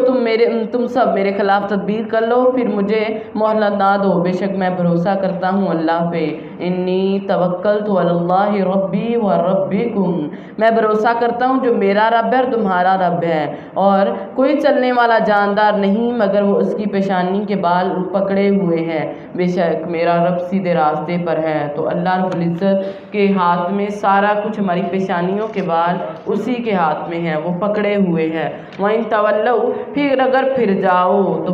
کہہ دو، پھر اگر پھر جاؤ تو بے شک میں تمہیں وہ پیغام پہنچا چکا ہوں جسے دے کر مجھے تمہاری طرف بھیجا گیا، اور میرا رب تمہارے سوا کسی اور قوم کو تمہاری جگہ لے آئے گا، تو اس کا کوئی نقصان نہ کرو گے، بے شک میرا رب ہر چیز پر نگہبان ہے۔ تو اللہ رب العزت کے سارا کچھ اس کے کنٹرول میں، تو وہ تمہاری جگہ جو ہے وہ اوروں کو لے آئے گا، اور قوم کو، اور تم کبھی بھی اس کو کوئی نقصان نہیں پہنچا سکتے۔ تو انسان کوئی نقصان نہیں دے سکتا، اور وہ جس کو چاہے جو چاہے وہ کر سکتا ہے۔ تو اس لیے اعمال نیک کریں، اس کی وجہ سے رحمتیں ملتی ہیں، پیغمبروں کو بھی یہی کام ہے۔ وَلَمَّا جَاءَ أَمْرُنَا، اور جب آ گیا ہمارا حکم آ گیا تو ہم نے نجات دی ہود کو اور ان لوگوں کو جو اس کے ہمراہ تھے اپنی طرف سے، عظیم رحمت کے ساتھ نجات دی، اور انہیں ایک بہت سخت عذاب سے بچا لیا، اور یہ عاد تھے جنہوں نے اپنے رب کی آیتوں کو جھٹلایا۔ عادیوں نے اپنے رب کی آیتوں کا انکار کیا اور اس کے رسولوں کی نافرمانی کی، اور ہر زبردست جابر سخت عناد والے کی حکم کی پیروی کرتے تھے، اور اس کے پیچھے اس دنیا میں لعنت لگا دی گئی اور قیامت کے دن بھی۔ سن لو، بے شک عاد نے اپنے رب سے کفر کیا، اور سن لو عادی جو تھے ان کے لیے ہلاکت ہے جو قوم تھی ہود کی، یعنی ان کے اوپر اتنا سخت جو ہے وہ عذاب آیا، اور عذاب آنے کی وجہ کیا تھی؟ کیونکہ وہ ہر سرکش اور جابر متکبر جو تھے ان کے پیچھے چلتے تھے، تو ان کی باتوں کے پیچھے چلتے تھے، ان کی وجہ سے اللہ رب العزت نے ان کو عذاب میں مبتلا کر دیا، نبی کی بات نہیں مان رہے، اور یہ عذاب ایک سخت آندھی کی شکل میں آیا تھا، استغفر اللہ، خوفناک آندھی جس میں کوئی خیر نہیں تھی، جو 7 رات اور 8 دن تک چلتی رہی تھی، استغفر اللہ، اور تمام کافروں کو ہلاک کر دیا تھا اس نے۔ تو اللہ رب العزت جو ایسے کرے گا، جو بھی نافرمانی کرتا ہے، اللہ رب العزت فرماتے ہیں کہ ظالم کو اللہ مہلت ضرور دیتے، نبی صلی اللہ علیہ وسلم نے فرمایا اس کی اللہ رب العزت ڈیل دیتے ہیں تاکہ وہ خوب نافرمانی کرے اور عذاب کو مستحق ہو جائے، پھر جب پکڑتا ہے تو اس کو نہیں چھوڑتا۔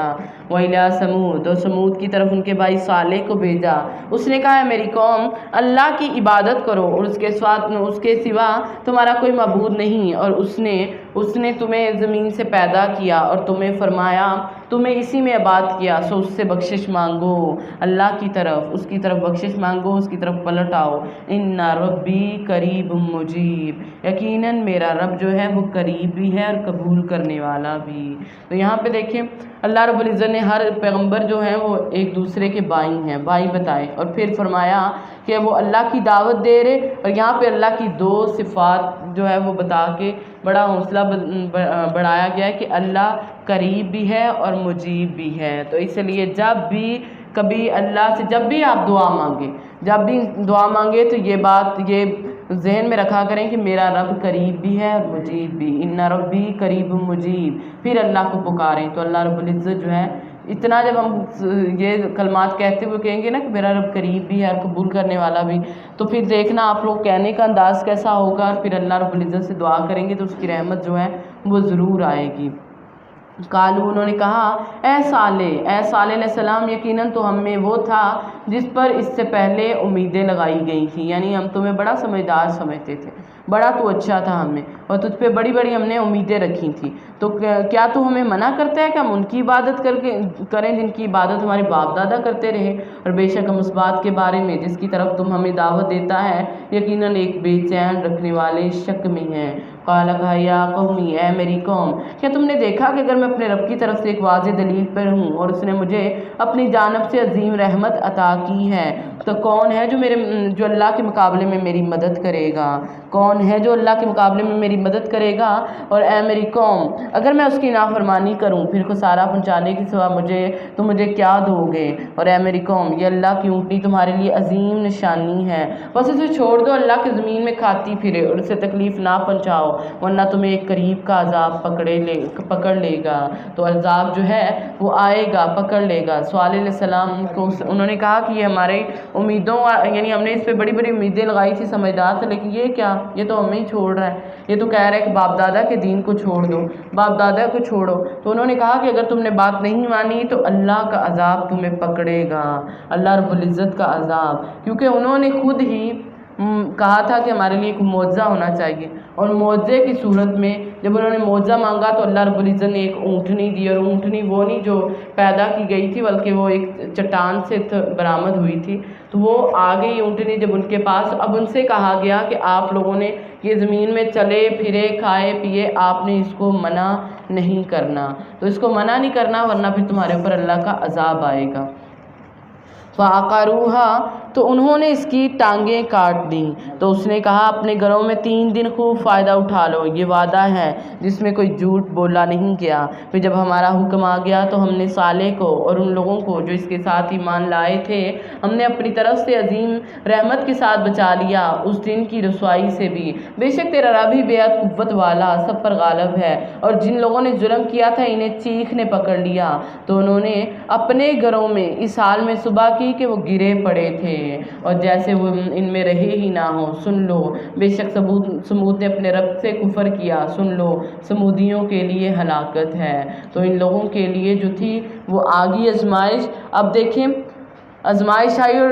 کاٹنے والا ایک ہی شخص تھا، ساری قوم نے نہیں کاٹے تھے، کاٹنے والا ایک شخص تھا، لیکن عذاب سب کو آیا کیونکہ قوم کے دل اس کے ساتھ تھے، ساروں کے دل ملے ہوئے تھے۔ یعنی اس سے پتہ چلتا ہے کہ بہت سی چیزیں جو ہے نا وہ نیت کے ساتھ،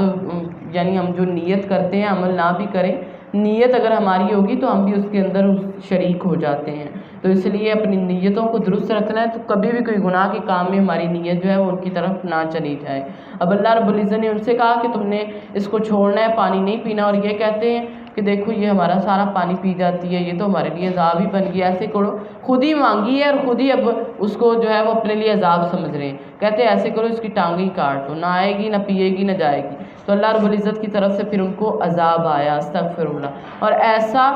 زلزلے کا عذاب تھا کہ سارے جو تھے وہ ایسے کہتے جیسے پرندے نہیں گرتے مر کے، ایسے وہ گرے ہوئے تھے، استغفر اللہ۔ اتنا سخت چیخ کا ایک عذاب تھا، استغفر اللہ، اتنا زیادہ وہ سخت تھا۔ اب دیکھیں کبھی کبھی جب بادل ہوتے ہیں تو اتنی بجلی جب گرج رہی ہوتی ہے تو ایک دم جب کہیں بجلی جو ہے وہ گرتی ہے تو کیا ہمارا حال ہوتا ہے، ایسے ایک دم سے دل کانپ جاتے ہیں، دل ایک دم سے کانپتے ہیں۔ تو سوچیں اس زلزلے کا، وہ زلزلہ جو اتنا سخت تھا کہ وہ اتنی بڑی شان و شوکت کی زندگی جو بسر کر رہے تھے، اس ایک آواز نے ان سب کی شان و شوکت کو ختم کر دیا، سب کو ختم کر دیا، ان کی شان و شوکت کو۔ تو اللہ رب العزت نے ان کو عذاب میں بھیجا۔ تو حضرت عبداللہ بن عمر کہتے ہیں کہ ہم رسول اللہ صلی اللہ علیہ وسلم کے ساتھ حجر کے مقام سے گزرے، یعنی جس مقام پہ ان کو وہ کیا گیا تھا نا، ہم وہاں سے گزرے۔ آقا علیہ السلام نے فرمایا ظالموں کے گھروں میں مت جاؤ مگر روتے ہوئے، اور بچو کہ کہیں تم پر بھی عذاب نہ آ جائے جو ان پر آیا۔ پھر آپ نے اپنی سواری کو ڈانٹا اور جلدی چلایا یہاں تک کہ ہم حجر پیچھے رہ گیا، یعنی ہم جلدی وہاں سے جلدی نکلے کہ حجر پیچھے رہ گیا۔ تو اس لیے وہ علاقے جہاں پہ اللہ کے عذاب آتے ہیں بجائے اس کے کہ وہاں پہ ہم جائیں اور جا کے جیسے اب اکثر ہوتا ہے کہ جاتے ہیں ٹہلتے ہیں کرتے ہیں وہ علاقے جنہوں میں اللہ کا عذاب ہے دیکھنے کے لیے، تو اللہ کے نبی صلی اللہ علیہ وسلم کہتے ہوتے تھے بچو کہ یہاں پہ بھی عذاب نہ آ جائے، یعنی ان علاقوں سے وہاں سے بچ کے نکلو، بھاگو وہاں سے۔ اور ان علاقوں کے تو یہاں تک کہ کہتے ہیں کہ سمود کے علاقے میں صحابہ کہتے ہیں ہم گئے تو وہاں کے کنوؤں کا پانی ہم نے پینے کے لیے اور پانی سے آٹا بھی گوندھ لیا، تو نبی صلی اللہ علیہ وسلم نے فرمایا اس پانی کو بہا دو اور آٹا جو ہے وہ اپنے اونٹوں کو کھلا دو، یعنی پانی پینے کے لیے نہیں لینا اور اس کو ہم بہا دیں، کیونکہ وہاں وہ علاقے جو ہیں وہ عذاب زدہ ہیں، عذاب ان پہ آئے ہوئے۔ وَلَقَدْ جَاءَتْ رُسُلُنَا، اور بے شک ہمارے بھیجے ہوئے ابراہیم کے پاس خوشخبری لے کر آئے، انہوں نے سلام کہا، اس نے کہا سلام ہو، پھر دیر نہیں کی اور ایک بنا ہوا بچڑا لے آئے، یعنی اس نے کہا سلام ہو، دیر نہیں کی، ایک بنا ہوا بچڑا لے آئے۔ تو جب ان کے ہاتھوں کی طرف دیکھا کہ اس کی طرف نہیں پہنچتے تو انہیں جو ہے وہ خوف محسوس ہوا، انہوں نے اپنے دل میں محسوس کیا خوف، کہنے لگے نہ ڈر، بے شک ہم تو قوم لوط کی طرف بھیجے گئے ہیں۔ تو حضرت ابراہیم علیہ السلام جو تھے وہ بہت مہمان نواز تھے۔ اب دیکھیں مہمان آئیں، یہ نہیں پوچھا کہ تم آئے ہو، کس لیے آئے، کس مقصد کے لیے آئے، کہاں سے آئے تھے، وہ اجنبی کیونکہ انسانوں کی شکل میں آئے تھے، تو انہوں نے کیا کیا، فوری سے ان کے لیے کھانا جلدی سے لے کے آگے، کھانا بھنا ہوا جو تھا وہ جلدی سے فوری کھانا لے کے آگے۔ تو اس لیے ہمیں بھی چاہیے کہ مہمان کوئی آئے تو کیا کرنا ہے، ٹھیک ہے نا، کوئی دور سے یعنی قریب سے کوئی آتا ہے تو تھوڑا بہت ہم کر لیتے ہیں، چائے وغیرہ دے دی، اگر کوئی دور سے آیا تو اس کو جیسے اب یہ فیشن ہی ہے، کوئی آ گیا اس کو کہتے ہیں پانی لے کے آئیں، اگر اسے پینا بھی ہوتا ہے تو شرم سے کہتے ہیں نہیں نہیں اس کی ضرورت نہیں، چائے لائیں یا پانی لائیں، آپ مہمان نوازی کریں، ٹھیک ہے، مہمان نوازی جو ہے نبیوں کا طریقہ ہے تو ہمیں بھی وہ کرنی چاہیے۔ ابراہیم علیہ السلام دیکھیے اب وہ اجنبی تھے لیکن فوری سے بچڑا جو ہے وہ بھون کے لے آئے، کیونکہ ابراہیم علیہ السلام پہلے تھے جنہوں نے مہمان نوازی کا اہتمام کیا، اور اللہ کے نبی صلی اللہ علیہ وسلم فرماتے ہیں جو شخص اللہ پر اور آخرت کے دن پر ایمان رکھتا ہے وہ اپنے مہمانوں کی عزت کرے، یعنی خوب خدمت کرے، خاطر مدارت کرے، ایک دن ایک رات، یعنی دور سے آئے اس کے لیے 3 دن اور اس کے علاوہ رہتا ہے تو وہ صدقہ ہو جاتا ہے۔ یہ نہیں کہ وہ جو مہمان ہے وہ کوئی فقیر ہے یا کوئی مسکین ہے وہ رہ رہا ہے تو انسان کی اچھا یہ تو صدقے کا تصور بن ہے، نہیں، کیونکہ ہمارا دین جو ہے نا اس کے ہر کام میں ہم کوئی بھی کام کرتے ہیں تو وہ صدقے کے برابر اجر دے دیا جاتا ہے، تو صدقہ اللہ کی رضا کے لیے، تو اس لیے جب بھی کسی مہمان کی مہمان نوازی کریں تو اللہ کی رضا کے لیے کرنی چاہیے، وہ صدقے میں شامل ہو جاتی ہے۔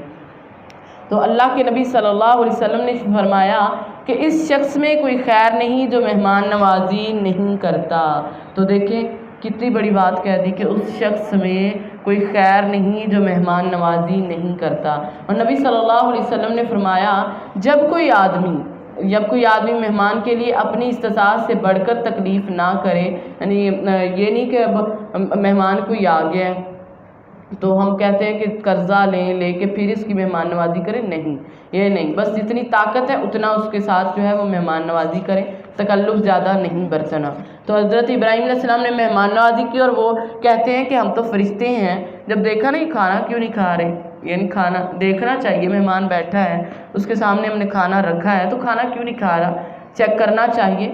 تو وہ بھی دیکھ رہے ہیں کہ اچھا کھانا کیوں نہیں کھا رہے، خوف محسوس کیا، تو کہتے ہیں کہ ہم تو فرشتے ہیں اور قوم لوط کی طرف بھیجے گئے۔ وَامْرَأَتُهُ قَائِمَةٌ، اور اس کی بیوی کھڑی تھی سونس پڑی، تو ہم نے اسے اسحاق کی اور اسحاق کے بعد یعقوب کی خوشخبری دی، اس نے کہا ہائے میری افسوس میرے لیے، کیا میں جنوں گی جبکہ میں بوڑھی ہوں اور یہ میرا خامد بوڑھا، یقیناً یہ تو ایک عجیب چیز ہے۔ انہوں نے کہا کیا تو اللہ کے حکم پر تعجب کرتی ہے، یعنی جب اللہ کی کوئی ایسی ہوتی ہیں رحمتیں تو تعجب نہیں کرنا چاہیے، تو کہتے کیا تو اللہ کے حکم پر تعجب کرتی ہے، اور یہ تو اللہ کی رحمت ہے اور اس کی برکت ہے تمہارے اوپر اور اہل بیت پہ، انہو حمید مجید، اور وہ بے حد جو ہے تعریف کیا گیا بڑی شان والا۔ تو حضرت اماں سارہ کہتی ہیں اتنی عمر، کہتے ہیں حضرت سارہ کی عمر تقریباً 90 سال تھی، 90 سال کی بوڑھی اور 100 سال کے حضرت ابراہیم علیہ السلام، تو کہتی یہ کیسے ہو سکتا ہے کہ ہم جو اتنی عمر میں بچے کو جنیں گے، تو دیکھیں بیٹے کے ساتھ اللہ نے پوتے کی بھی خوشخبری دے دی کہ اتنی دیر دیا نہیں اور اب دیا ہے تو بیٹے کے ساتھ پوتے کی بھی خوشخبری، اور نام بھی بتا دیا، بیٹا اسحاق، پوتا یعقوب علیہ السلام، دونوں کے نام بھی بتا دیے۔ تو اب کہتی ہیں اور اللہ رب العزت فرماتے ہیں تمہارے اوپر تمہاری آل پر اللہ کی رحمت اور برکت ہے، اور یہ برکت دیکھیں آج بھی ہے۔ ہم درود شریف پڑھتے ہیں نا، درود شریف کے اندر حضرت ابراہیم علیہ السلام کے لیے رحمت اور برکت کی ساتھ میں ہی دعائیں کرتے ہیں، تو آج تک ان کو یہ رحمتیں اور برکتیں ملتی آئی ہیں۔ فلما ذهب عن ابراہیم، جب ابراہیم علیہ السلام سے گھبراہٹ چلی گئی اور اس کے پاس خوشخبری آ گئی تو وہ ہم سے لوط کی قوم کے بارے میں جھگڑنے لگے۔ بے شک ابراہیم تو نہایت بردبار، بہت آزاری کرنے والا، رجوع کرنے والا تھا۔ تو ابراہیم علیہ السلام اب دیکھیں اپنی خوشخبری بھول گئے جب ان کو پتہ چلا نا کہ کیونکہ نرم دل بڑے تھے، جب پتہ چلا کہ یہ قوم لوط کی طرف جا رہے ہیں اور جا کس لیے رہے ہیں، عذاب کے لیے، تو فوری سے ان سے جھگڑنے لگے۔ جھگڑا کیا تھا کہ ان کو مہلت دے دو، یعنی ان کو ہدایت مل جائے گی، مہلت دو، ان پہ عذاب نہ لے کے آؤ۔ تو ابراہیم علیہ السلام حلیم تھے، اواہ تھے، منیب تھے۔ حلیم وہ شخص جو غصہ نہیں کرتا اور دوسروں کے قصور کو نہیں پکڑتا، یعنی وہ ہوتا ہے جس کے ساتھ اگر کوئی برائی بھی کرے نا تو اس سے انتقام لینے میں جلدی نہیں کرتا، یعنی بدلہ لینے میں جلدی نہیں کرنا۔ تو یہی صفتیں اپنے اندر بھی تلاش کریں، اگر نہیں ہے تو ان کو لائیں کہ ہم بھی حلیم بنیں، نرم دل، بردبار۔ اور حضرت ابراہیم علیہ السلام اواہ تھے، یعنی ہر وقت اللہ کے آگے جھکنے والے، اللہ کے آگے گڑ گڑانے والے، اٹھتے بیٹھتے آہیں بھرنی، اللہ سے دعائیں کرنی، اللہ سے تعلق تھا ان کا، اور اللہ کی طرف منیب، جھکنے والے، رجوع کرنے والے، پلٹنے والے سارے کاموں میں۔ اب جب دیکھا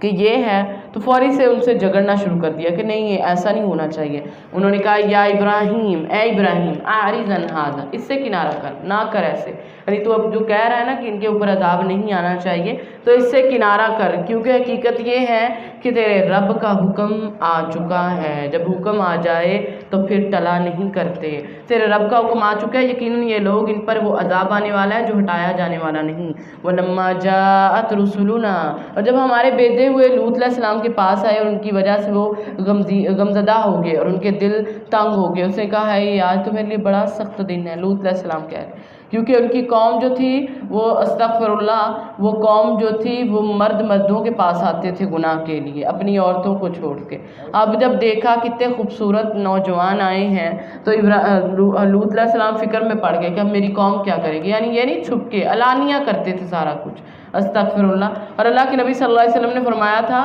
کہ بے شک مجھے اپنی امت میں سب سے زیادہ جس چیز کا اندیشہ ہے نا میرے جانے کے بعد، جس چیز کا ڈر ہے میرے جانے کے بعد، وہ یہ ہے کہ ان کے اندر قوم لوط کا عمل نہ ہو جائے، یعنی قوم لوط والا عمل ان کے اندر آ جائے، اس بات سے میں ڈرتا ہوں۔ تو اب کیا ہے، وہ کہتے میں ان کا دل بھی تنگ ہو گیا، غمزدہ ہو گئے، کہتے آج تو میرے لیے بہت بڑا دن ہے، بہت سخت دن ہے۔ اور اس کی قوم کے لوگ اس کی طرف بے اختیار دوڑتے ہوئے آئے، اس کے پاس آئے اور وہ پہلے سے برا کام کیے کرتے تھے۔ اس نے کہا اب دیکھیں بے بسی کی انتہا، کیا کہتے ہیں میری قوم یہ میری بیٹیاں، یعنی میرے مہمانوں کو چھوڑ دو، یہ میری بیٹیاں ہیں نا، یہ تمہارے لیے زیادہ پاکیزہ ہیں، تو اللہ سے ڈرو، میرے مہمانوں میں مجھے رسوا نہ کرو۔ کیا تم میں کوئی بلا آدمی ہے، یعنی کوئی ہے عقل مند جس کو سمجھ آ جائے کہ مہمانوں کے سامنے ایسا نہیں کرنا، مہمانوں کے سامنے۔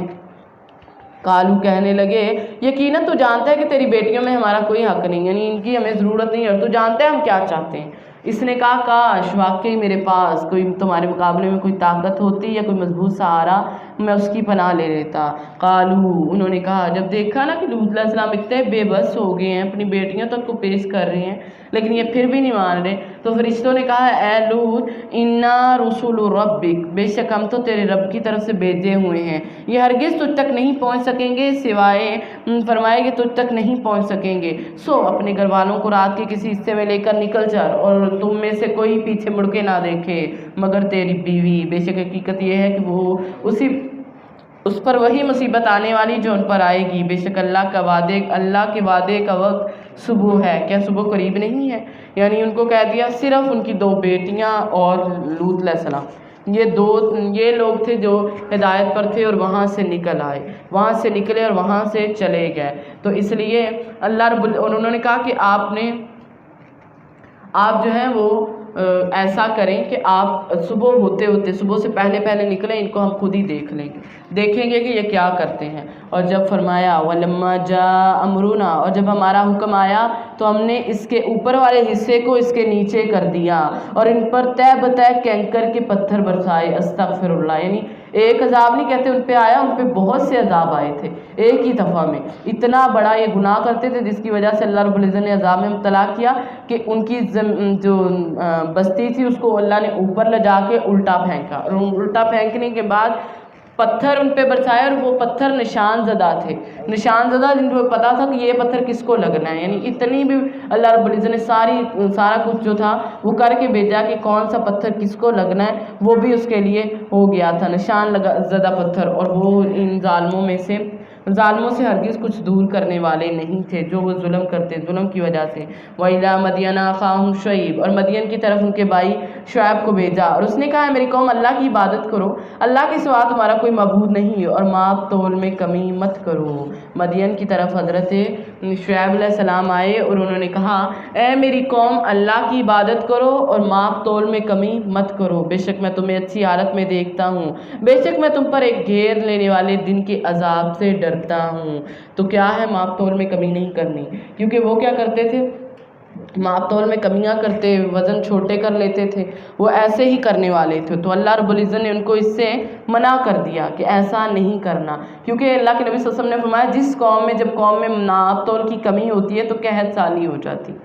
تو قحط سالیاں آتی ہیں ماپ تول کی کمی کی وجہ سے، سخت تنگی آتی ہے، اور برے بادشاہ کی صورت میں ان کے اوپر یہ عذاب آتا ہے جو ماپ تول میں کمی کرتے ہیں۔ تو اس لیے ان کو حکم دیا گیا کہ ماپ تول میں کمی نہ کرو، ورنہ پھر اللہ رب العزت کی طرف سے عذاب آ جائے گا۔ اور اے میری قوم ماپ تول اور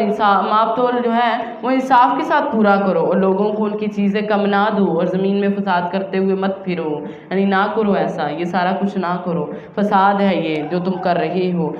اور فرمایا اللہ کا باقی بچا ہوا تمہارے لیے بہتر ہے اگر تم مومن ہو، اور میں ہرگز تم پر نگہبان نہیں ہوں۔ یعنی تم لوگ ماپ تول میں کمی کرتے ہو کہ زیادہ ہمیں مل جائے گا، زیادہ آ جائے گا، تو کہتے ہیں کہ جو بچا، یعنی تھوڑی بہت جو آپ لوگ لیتے ہو منافع، اس میں اللہ کی طرف سے برکت بھی آئے گی اور وہ تمہارے لیے بہتر بھی ہوگا۔ جو پروفٹ جو جائز ہے وہ لو، جو ناجائز ہے وہ نہیں۔ یعنی کسی تجارت کے کام میں ایسا نفع حاصل کرنا جو حق نہ رکھتا ہو درست نہیں ہے۔ تو تھوڑا ہو لیکن بابرکت ہو، تھوڑا ہوگا تو برکت آئے گی، اس لیے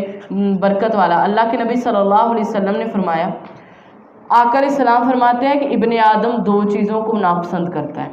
کون کون سی؟ ایک فرمایا موت، حالانکہ مومن کے لیے فتنوں سے بہتر ہے موت، یعنی موت۔ نمبر دو مال کی قلت، تھوڑے مال پر وہ راضی نہیں رہتا،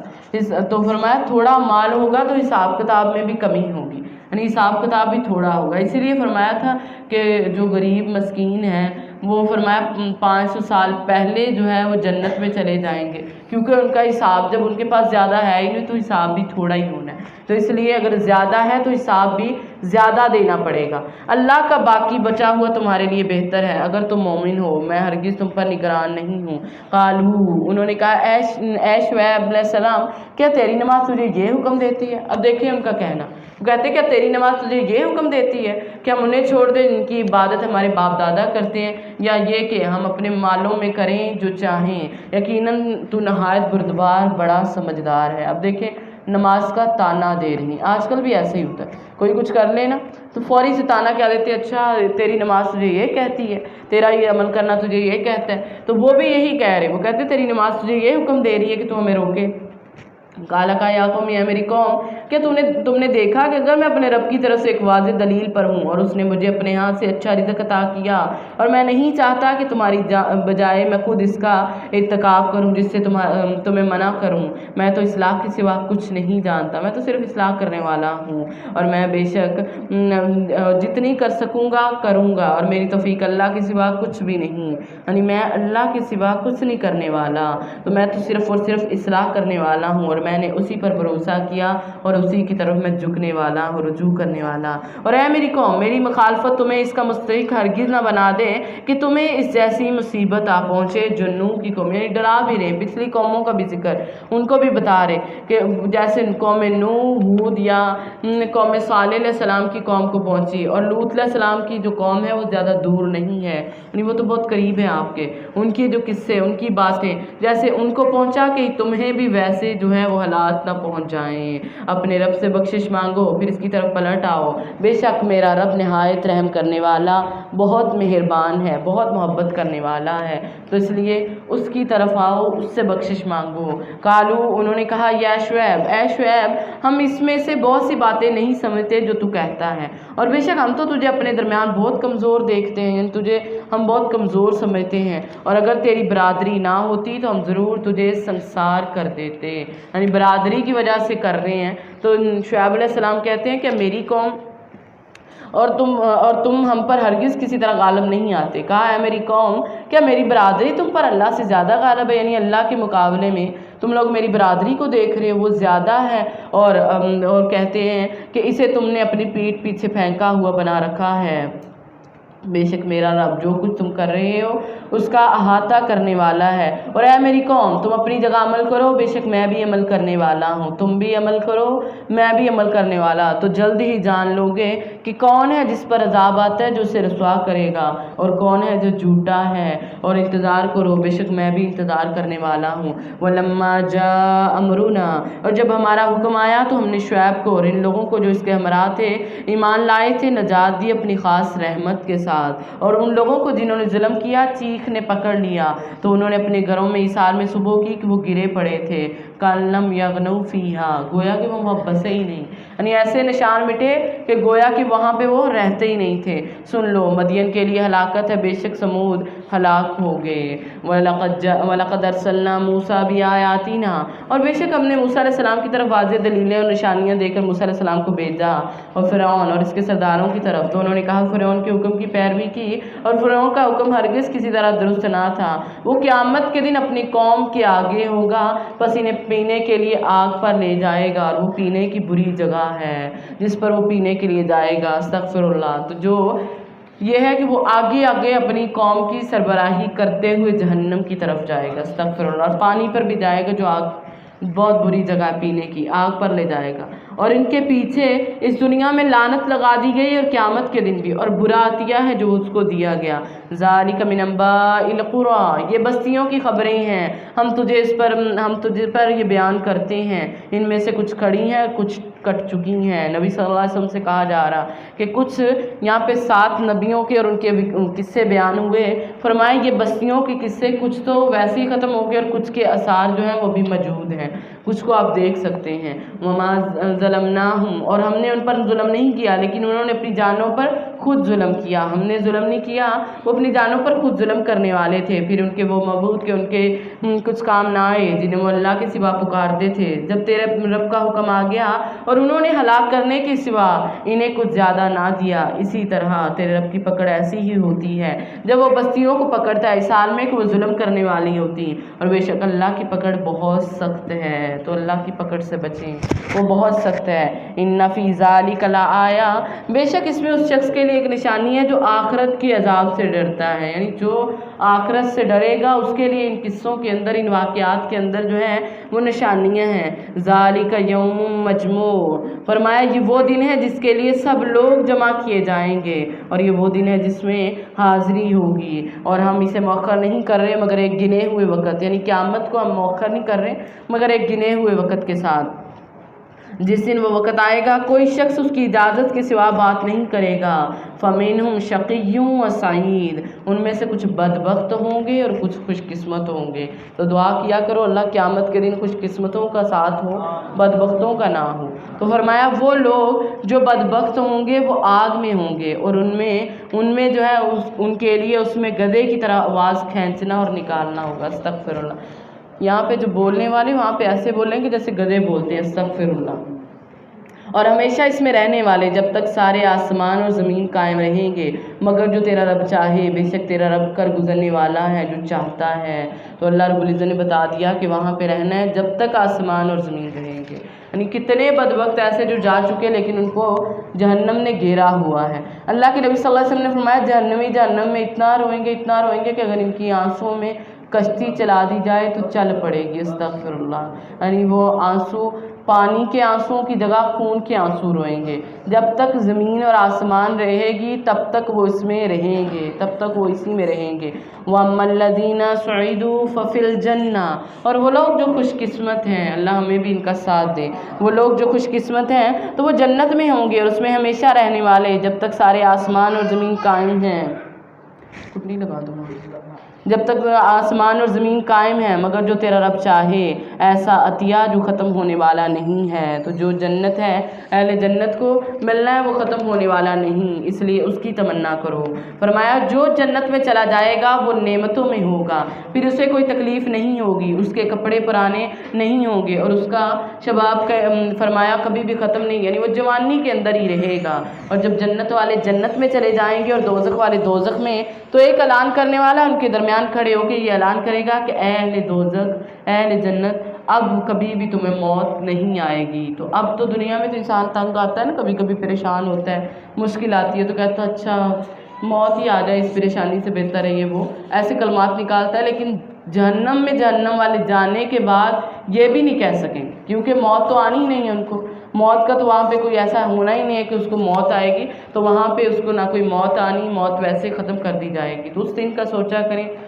جب موت آنی نہیں ہے تو ہم نے کس کے لیے تیاری کرنی؟ آخرت کے لیے، جنت کے لیے۔ اور فرمایا پس تو اس کے بارے میں جس کی لوگ عبادت کرتے ہیں کسی شک میں نہ رہے، یہ لوگ عبادت نہیں کرتے مگر جیسے ان سے پہلے ان کے باپ دادا عبادت کرتے تھے، اور بے شک ہم یقیناً انہیں ان کا حصہ پورا پورا دیں گے، دینے والے جس میں کوئی کمی نہ ہوگی۔ وَلَقَدْ آتَيْنَا مُوسَى الْكِتَابَ، اور اسی طرح ہم نے موسیٰ علیہ السلام کو کتاب دی۔ پھر اس میں وہ اختلاف کرتے ہیں، اگر وہ بات نہ ہوتی جو تیرے رب کی طرف سے پہلے ہو چکی تو ان کے درمیان فیصلہ کر دیا جاتا، اور بے شک یہ لوگ یقیناً اس کے بارے میں ایک بے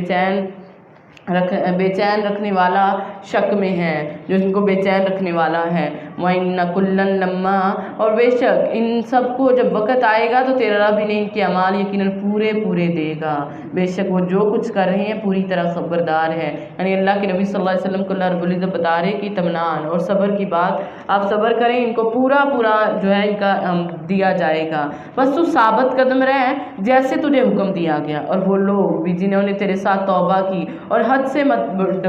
سے مت بڑھو، اور بے شک جو کچھ کرتے ہو اللہ اس کو خوب جاننے والا ہے، جو بھی کر رہے۔ اور ان لوگوں کی طرف مائل نہ ہونا جنہوں نے ظلم کیا، ورنہ تمہیں آگ آ لپیٹے گی اور تمہارے لیے اللہ کے سوا کوئی دوست نہیں ہوگا اور تمہیں کوئی مدد نہیں پہنچے گی۔ تو جب آگ آئے گی تو کوئی دوست، کوئی مدد نہیں پہنچے گی۔ واقم الصلاۃ، نماز کو قائم کرو، واقم الصلاۃ، نماز کو قائم کرو دونوں کناروں میں، دن کے دونوں کناروں میں اور رات کی کچھ گھڑیوں میں۔ کناروں سے مراد صبح اور فجر اور مغرب ہے، اور رات کی گھڑیوں سے مراد عشاء ہے۔ تو اس میں فرمایا نماز قائم کرو۔ ان الحسنات، بے شک نیکیاں برائیوں کو لے جاتی ہیں، اور یہ نصیحت ہے ذکر کرنے والوں کے لیے۔ تو نماز جو ہے، ایک نماز دوسری نماز کے درمیان کے ہونے والے سارے گناہوں کا کفارہ ہوتی ہے، تو اس لیے کہ نیکی کرتے رہنا چاہیے۔ حضرت ابو ذر کہتے ہیں کہ میں نے اللہ کے نبی صلی اللہ علیہ وسلم سے کہا یا نبی اللہ مجھے کوئی نصیحت کرے، تو آپ صلی اللہ علیہ وسلم نے فرمایا کہ جب بھی کوئی گناہ کرے فوری نیکی کر لیا کر، جب بھی کوئی گناہ کرے فوری نیکی کر۔ میں نے کہا اللہ کے نبی لا الہ الا اللہ کہنا بھی نیکی ہے؟ آپ نے فرمایا اس سے بہتر تو کوئی نیکی ہے ہی نہیں۔ تو جب بھی کوئی غلطی ہو جائے، کوئی کوتاہی ہو جائے، کسی کی چغلی ہوگی، غیبت ہوگی، کوئی بھی آپ سے یہ نہیں کہ جان بوجھ کے چغلیاں کر کے بیٹھ کے پھر کے اچھا معافی مانگ لیتے، جان بوجھ کے نہیں، آپ بچیں اس سے، ٹھیک ہے، بچنے کی کوشش کریں، بچیں۔ اگر کبھی ہو جاتا ہے ایسے کوئی بات ہو گئی ہے تو باتوں میں تو پھر اللہ سے فوری معافی مانگے، کوئی ذکر کرنا شروع کر دیں، نیکی کرنی شروع کر دیں، کیونکہ نیکیاں جو ہیں وہ برائیوں کو مٹا دیتی ہیں، نیکیاں برائیوں کو لے جانے والی ہیں۔ تو اس لیے نیکیوں کی طرف زیادہ رجوع کریں تاکہ ہمارے گناہ مٹائے جائیں۔ وَاصْبِرْ، صبر کرو، بے شک اللہ نیکی کرنے والوں کا اجر ضائع نہیں کر رہا۔ تو اس صورت میں بار بار اللہ رب العزت صبر کی تلقین کر رہے ہیں کہ مشکلات میں گھبرانا نہیں آپ کا اجر جو ہے وہ برقرار رہے گا، نیکی کرنے والوں کا اللہ اجر ضائع نہیں کریں گے۔ پھر ان امتوں میں سے جو تم سے پہلے تھی کچھ بچی کچی بلائی والے لوگ کیوں نہ ہوئے جو زمین میں فساد سے منع نہ کرتے تھے سوائے تھوڑے سے لوگوں کے جنہیں ہم نے ان میں سے نجات دی، اور وہ لوگ جنہوں نے ظلم کیا وہ ان چیزوں کے پیچھے پڑ گئے جن میں انہیں عیش و آرام دیا گیا اور وہ مجرم تھے۔ وما کان ربک، اور تیرا رب ایسا نہیں کہ بستیوں کو ظلم سے ہلاک کر دے، اس حال میں کس کے رہنے والے اصلاح کرنے والے، یعنی اللہ رب العزت کبھی بھی کسی بستی کو ہلاک نہیں کرتے کہ اس کے رہنے والے جو ہیں وہ نیک ہوں، اس کے رہنے والے نیکی کرتے ہیں تو ان کو بھی فرمایا نیک لوگ آقا علیہ السلام نے فرمایا تھا کہ گزر جائیں گے ایک کے بعد ایک، ختم ہو جائیں گے، پھر اس کے بعد جو ہے نا وہ بچے کچے لوگ رہ جائیں گے، جیسے کھجور کے کچرے کی طرح کچھ لوگ باقی رہ جائیں گے تو ان کی اللہ کو پرواہ نہیں ہے۔ قیامت کے نزدیک نیک لوگوں نے اٹھ جانا، تو دیکھا جائے کتنے نیک لوگ جو ہیں وہ اس دنیا سے جا رہی ہیں۔ وَلَوْ شَاءَ رَبُّكَ، اگر تیرا رب چاہتا تو یقیناً سب لوگوں کو ایک ہی امت بنا دیتا اور وہ ہمیشہ مختلف رہیں گے، مگر جس پر تیرا رب رحم کرے، اور اس نے انہیں اسی لیے پیدا کیا، اور تیرے رب کی بات پوری ہوگی کہ میں جہنم کو جنوں اور انسانوں سے ضرور ہی بھروں گا۔ اللہ نے فرمایا کہ لَأَمْلَأَنَّ جَهَنَّمَ مِنَ الْجِنَّةِ وَالنَّاسِ أَجْمَعِينَ، کہ میں جہنم کو جنوں اور انسانوں سے ضرور بھروں گا۔ حضرت ابی ہریرہ رضی اللہ عنہ فرماتے ہیں کہ اللہ جنت اور دوزخ کی نا آپس میں گفتگو ہوئی۔ جہنم نے کہا کہ میں تکبر اور ظلم کرنے والوں کے ساتھ جو ہے وہ مخصوص ہوں، ان کا جھگڑا ہو گیا، کہتی میرے اندر تو بڑے بڑے تکبر والے آئیں گے، بڑے بڑے جنہوں نے بڑے ظلم کیے وہ آئیں گے۔ جنت نے کہا مجھے کیا ہوا، میرے اندر صرف کمزور کم رتبے والے لوگ داخل ہوں گے۔ اس پر اللہ رب العزت نے فرمایا جنت تو میری رحمت ہے، میں اپنے بندوں میں سے جس پر چاہوں گا تیرے ذریعے رحم کروں گا، تو اللہ ہم سب پہ بھی یہ رحم فرما دے۔ اور جہنم سے فرمایا تو میرا عذاب ہے، میں اپنے بندوں میں سے جسے چاہوں گا تیرے ذریعے عذاب دوں گا اور تم دونوں کو بھر دوں گا۔ اور دوزخ تو اس وقت تک نہیں بھرے گی جب تک اللہ رب العزت اپنا قدم مبارک اس پر رکھ نہیں دیتے، کیونکہ وہ کہے گی کہ اور اللہ حال میں مزید کوئی ہے اور بھیجو، بھر ہی نہیں رہی، اور بھیجو کوئی ہے، تو اللہ رب العزت پھر جب اپنا قدم مبارک رکھیں گے تو کہے گی بس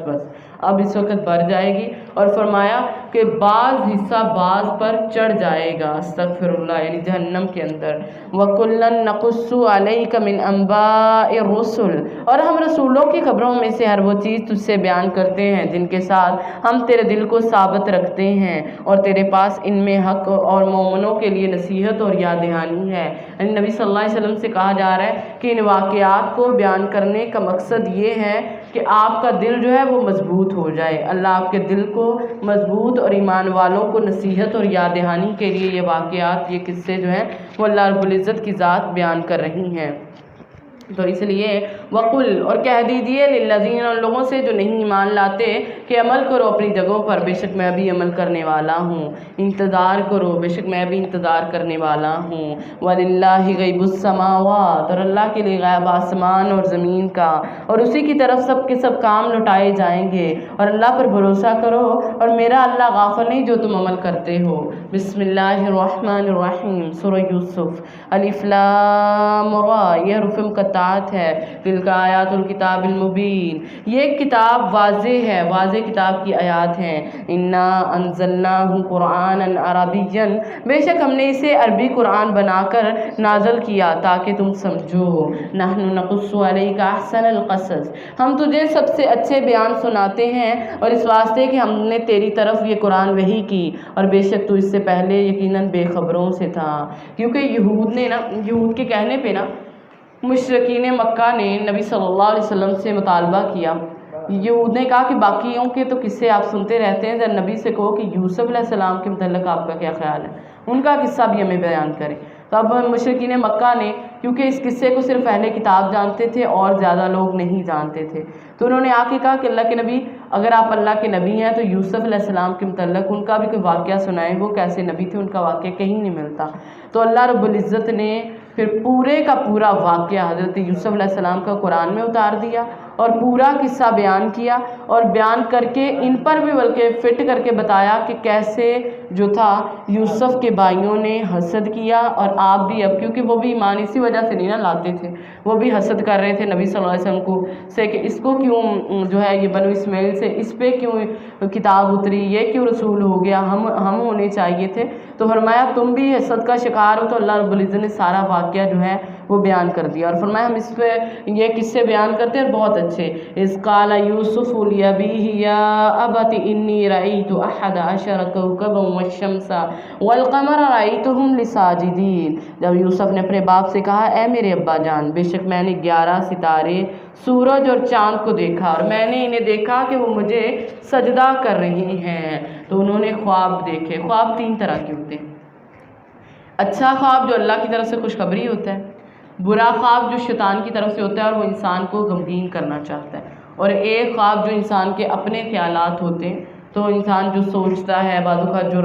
دن میں رات میں کرتا ہے وہی خواب ہو جاتا ہے۔ تو اللہ کے نبی صلی اللہ علیہ وسلم نے فرمایا تھا کہ خواب جو ہے وہ کسی عالم یا خیر خواہ یا علم والے کو بتاؤ، جو سچا انسان ہے، علم والا ہے، اس کو بتایا جائے، اور اگر اس کو بھی کہا گیا کہ اگر برا خواب ہے تو پھر برے کے لیے خاموشی اختیار کرو، اور اگر اچھا خواب ہے تو اس کو اس کا جو ہے وہ بتا دو، خواب کی تعبیر اس کو بتا دو۔ تو اس لیے تو فرمایا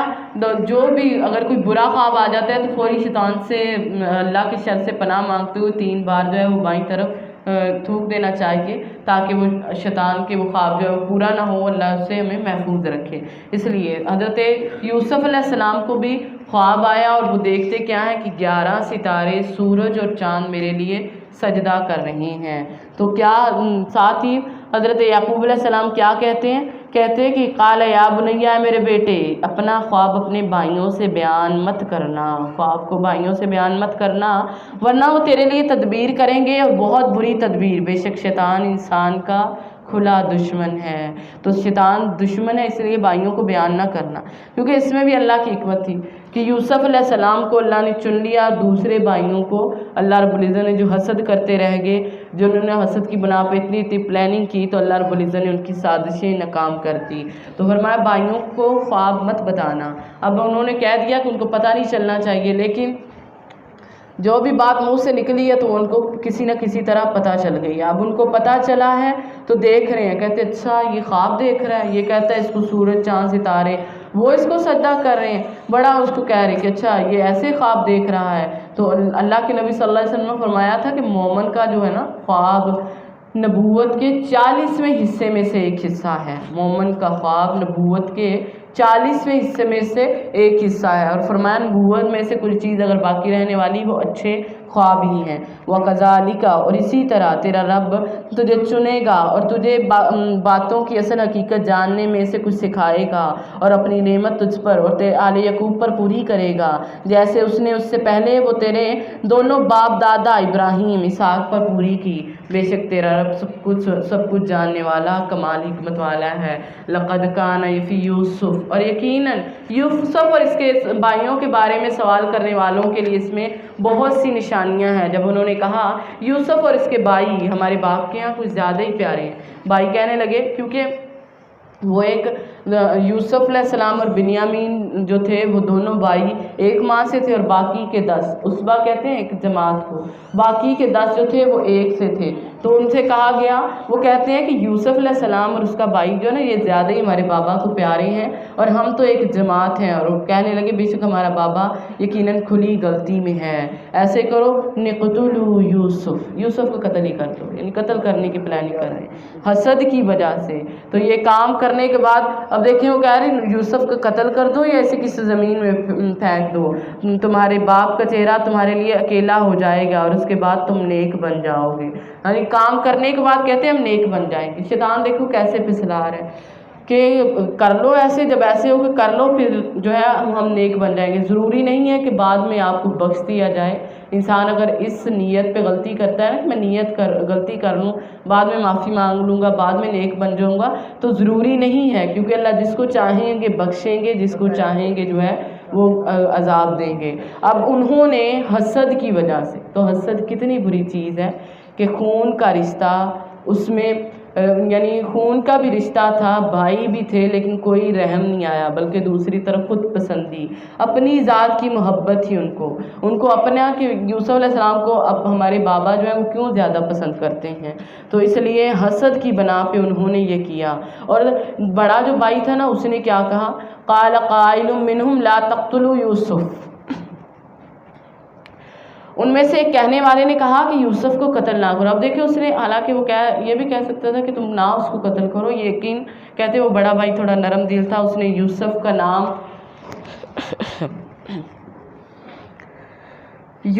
نام اس نے اس لیے لیا کہ شاید کہ ان کو اس پہ رحم آ جائے، یعنی نام سن کے شاید محبت جو ہے وہ مڑ آئے، شاید ان کو خیال آ جائے کہ یہ ہمارا بھائی ہے، نام اس کا لیا، کہتے اس کو قتل نہ کرو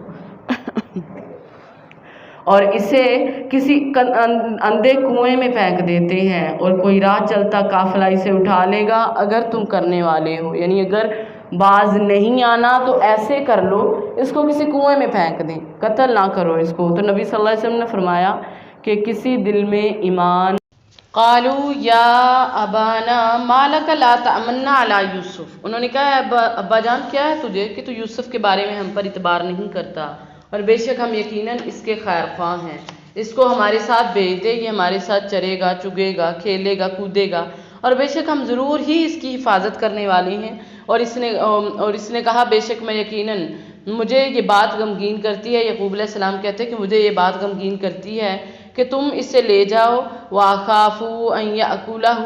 اور میں ڈرتا ہوں کہ کہیں اسے بھیڑیا نہ کھا جائے اور تم اس سے غافل ہو، یعنی جس بات کا اندیشہ تھا وہی کہ تم لوگ کھیل میں لگ جاؤ اور یہ بھیڑیا نہ کھا جائے۔ قالو کہنے لگے لئن أَكَلَهُ الذئب، اگر اس کو بھیڑیا کھا جائے تو ہم ایک طاقتور جماعت ہیں، تو بے شک اس وقت ہم نقصان اٹھانے والوں میں سے ہو جائیں گے، خسارہ اٹھانے والوں میں سے، ہم طاقتور جماعت، عصبہ کہتے ہیں جو ایک 10 لوگوں کا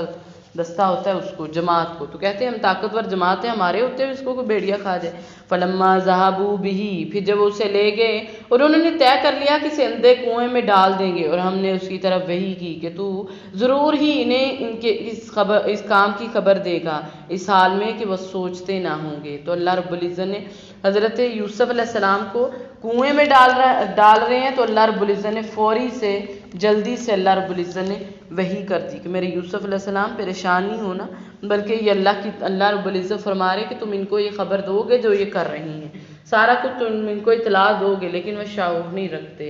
یہ بعض مفسرین کہتے ہیں کہ حضرت جبرائیل علیہ السلام جب یوسف علیہ السلام کو کنویں میں ڈال رہے تھے نا، تو جلدی سے آئے اور انہوں نے آ کے نیچے اپنا پر رکھ لیا کہ وہ زیادہ گہرائی میں نہ چل جائے۔ تو اللہ رب العزت نے اس میں بھی اللہ کی ایک حکمت تھی پھر، اب وہ کنویں میں ڈالا، وَجَاءُوا أَبَاهُمْ عِشَاءً يَبْكُونَ، اور باپ کو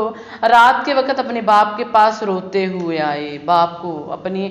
جو گناہ تھا اس کو چھپانے کے لیے رات کا سہارا لیا، تو اکثر گناہوں کو رات کو ہی چھپایا جاتا ہے، تو یہ روتے ہوئے آگے، قالو کہنے لگے یا ابانا، اے ہمارے ابا جان، بے شک ہم دوڑ دھوپ میں ایک دوسرے سے آگے نکلتے چلے گئے، اور ہم نے یوسف کو اپنے سامان کے پاس چھوڑ دیا تو اسے کوئی بھیڑیا کھا گیا، تو ہرگز ہمارا اعتبار کرنے والا نہیں، خواہ ہم سچے ہیں، یعنی اسے بھیڑیا کھا گیا اور ہمیں پتہ ہے تو یقین بھی نہیں کرے گا، خواہ ہم سچے ہیں۔ وَجَاءُوا عَلَىٰ قَمِيصِهِ، اور اس کی قمیص پر ایک جھوٹا خون لگا لائے، اس نے کہا بلکہ تمہارے لیے تمہارے دلوں نے ایک مزین کام جو ہے کام کو مزین کر دیا، سو میرا کام ہے کہ صبر ہی اچھا ہے، فَصَبْرٌ جَمِيلٌ، صبر ہی اچھا، مدد مانگی، وَاللَّهُ الْمُسْتَعَانُ عَلَىٰ مَا تَصِفُونَ، میں اللہ سے ہی مدد مانگتا ہوں جو تم بیان کرتے ہو، یعنی یوسف علیہ السلام کی باپ کے سامنے جو ہے وہ رکھ دی گئی قمیص کے، اس کو بھیڑیا کھا گیا، اور بعض کہتے ہیں کہ یوسف علیہ السلام کے بابا حضرت یعقوب علیہ السلام کہتے ہیں کہ اچھا بھیڑیا کتنا سیانہ تھا، عقل مند تھا، جس نے یوسف کو تو پورے کو کھا لیا لیکن قمیص پر ایک خراش تک نہیں آئی، یعنی قمیص کو نہیں پھاڑا۔ تو جب ایسے کوئی کام کرتے ہیں تو پھر کبھی نہ کوئی غلطی ضرور چھوڑتے، تو غلطی کر لی، لیکن یوسف علیہ السلام نے، یعقوب علیہ السلام نے فرمایا کہ میرا معاملہ جو ہے اللہ پر ہے، فَصَبْرٌ جَمِيلٌ، صبر ہی اچھا ہے۔ تو اپنی تکلیف کو نہ بیان کرنا، اپنی مصیبت کا نہ ذکر کرنا، اور نہ ہی اپنے آپ کو پاک قرار دینا، یہی ہے صبر، یعنی صبر حضرت یوسف علیہ السلام نے صبر کر لیا اور صبر کیا تو آگے اللہ رب العزت فرما رہے وجا سیارہ، اور ایک راہ چلتا قافلہ آیا تو انہوں نے اپنے پانی لانے والے کو بھیجا، سو اس نے اپنا ڈول لٹکایا۔ اب وہ تو آگے ایک قافلہ آ رہا ہے جو شام سے مصر کی طرف جا رہا، وہاں سے گزرا اور کنویں کے آس پاس پڑاؤ ڈالا تو قافلے والوں نے اپنے ایک ساتھی سے کہا کہ جاؤ جا کے اس کے پانی لے کے آؤ۔ اب وہ آیا ہے پانی لینے کے لیے، جب اس نے اپنا ڈول لٹکایا قالا یا بشرا، کہا یہ تو غلام ہے، خوشخبری ہو، یہ ایک لڑکا ہے، اور انہوں نے اسے اپنے سامان تجارت میں چھپا لیا، اور اللہ خوب جاننے والا جو وہ کر رہی ہیں، چھپایا اس کو کہ کوئی اس کے مالک نہ آ جائیں، اور پھر انہوں نے اس کو تھوڑی قیمت چند گنے ہوئے درہموں میں بیچ دیا، چند گنتی کے درہم جو ہے اس میں انہوں نے بیچ لیا، مکانوں فیہ من الزاہدین، اور وہ اس میں کوئی رغبت رکھنے والے نہیں تھے، یعنی اتنی ناقدری ہو رہی ہے، ان کو پتہ ہی نہیں کہ یہ یوسف علیہ السلام اللہ رب العزت کے ہاں اس کی کیا قدر ہے، لیکن مستقبل کا پتہ ہی نہیں کہ اس میں یہ کیا ہے بننے والے، تو پہلے ان کو چند سکوں کے عوض جو تھا وہ ان کو بیچ دیا، اور اس وجہ سے بھی کہ کہیں جو ہے اس کے مالک نہ ہمارے تک پہنچ جائیں، پھر جو نفع ہے وہ بھی نہ ملے گا بلکہ چوری نہ لگا دیں، تو اس لیے جیسے بھی تھوڑے بہت تھے اس میں انہوں نے بیچ دیا۔ وقال الذی اشتراہ، اور کہا اس شخص نے جس نے اسے مصر سے خریدا، اس نے اپنی بیوی سے کہا کہ اس کی رہائش باعزت رکھ، ہو سکتا ہے کہ ہمیں فائدہ دے، ہم اسے بیٹا ہی بنا لیں، اور اس طرح ہم نے یوسف کو اس زمین میں جگہ دی تاکہ ہم اسے باتوں کی اصل حقیقت میں سے کچھ سکھا دیں، اور اللہ اپنے کام پر غالب ہے لیکن اکثر لوگ نہیں جانتے۔ تو اللہ رب العزت کی ذات جانتی تھی لیکن اکثر نہیں جانتے، یعنی بچپن میں جو اخلاق سیکھنے تھے سیکھ لیے، جو تربیت ہونی تھی ہو لی، تو اب اللہ رب العزت نے کیونکہ کنعان کے اندر وہ ویسی سہولیات نہیں تھیں کہ وہاں پہ ان کو وہ تعلیم ملتی، وہ تربیت ملتی، سیکھنے کے چانسز ملتے، تو اللہ رب العزت نے بظاہر تکلیف تھی، گھر سے دوری تھی، لیکن ایک ترقی یافتہ ملک میں سیکھنے کے چانسز زیادہ تھے، تو اللہ رب العزت انہیں دے رہے تھے، ان کو اللہ رب العزت نے ایک مقام دینا تھا جس کی وجہ سے اللہ رب العزت نے ان کو ان تکلیفوں سے گزارا۔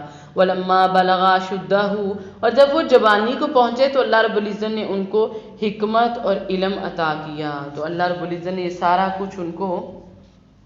خوابوں کی تعبیر، سارا علم اور حکمت عطا کیا، اور اسی طرح ہم جزا دیتے ہیں نیکی کرنے والوں کو، تو تجربات انسان کو بہت کچھ سکھا دیتے ہیں، میچور کر دیتے ہیں، آزمائشیں انسان کو وقت سے پہلے پختہ کر دیتی ہیں، بھٹی میں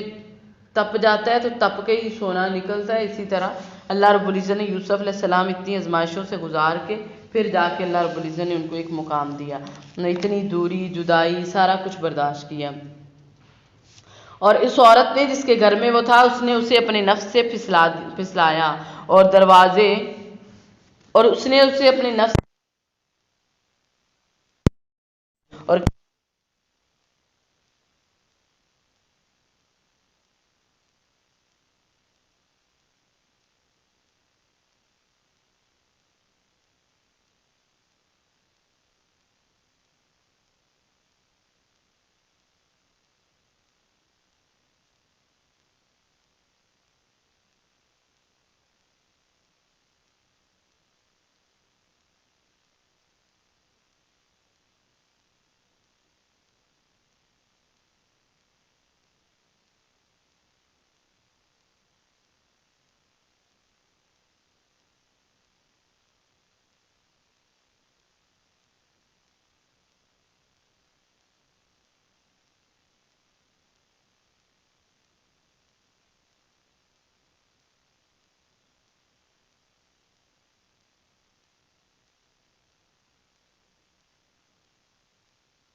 ہو جاتا ہے تو اللہ برائیاں مٹا دیتے ہیں۔ وَاسْتَبَقَ الْبَابَ، اور دونوں دروازے کی طرف دوڑے، اور اس عورت نے اس کی قمیص پیچھے سے پھاڑ دی، اور دونوں نے اس کے خامند کو دروازے کے پاس پایا۔ اس نے کہا کیا جزا ہے اس کی جس نے تیری گھر والی کے ساتھ برائی کا ارادہ کیا ہے، سوائے اس کے کہ اسے قید کر دیا جائے یا دردناک سزا دے دی جائے۔ دروازے بند ہیں تو رحمان کے حکم سے یوسف علیہ السلام نے بھاگنا شروع کیا، دروازے کھلنے شروع ہو گئے، اللہ رب العزت کی مدد آ گئی، دروازے کھلے اور جا کے دیکھا آگے عزیز مصر کو پایا، جب دیکھا عزیز مصر کو دیکھ کے کہتی ہے عورت ساتھ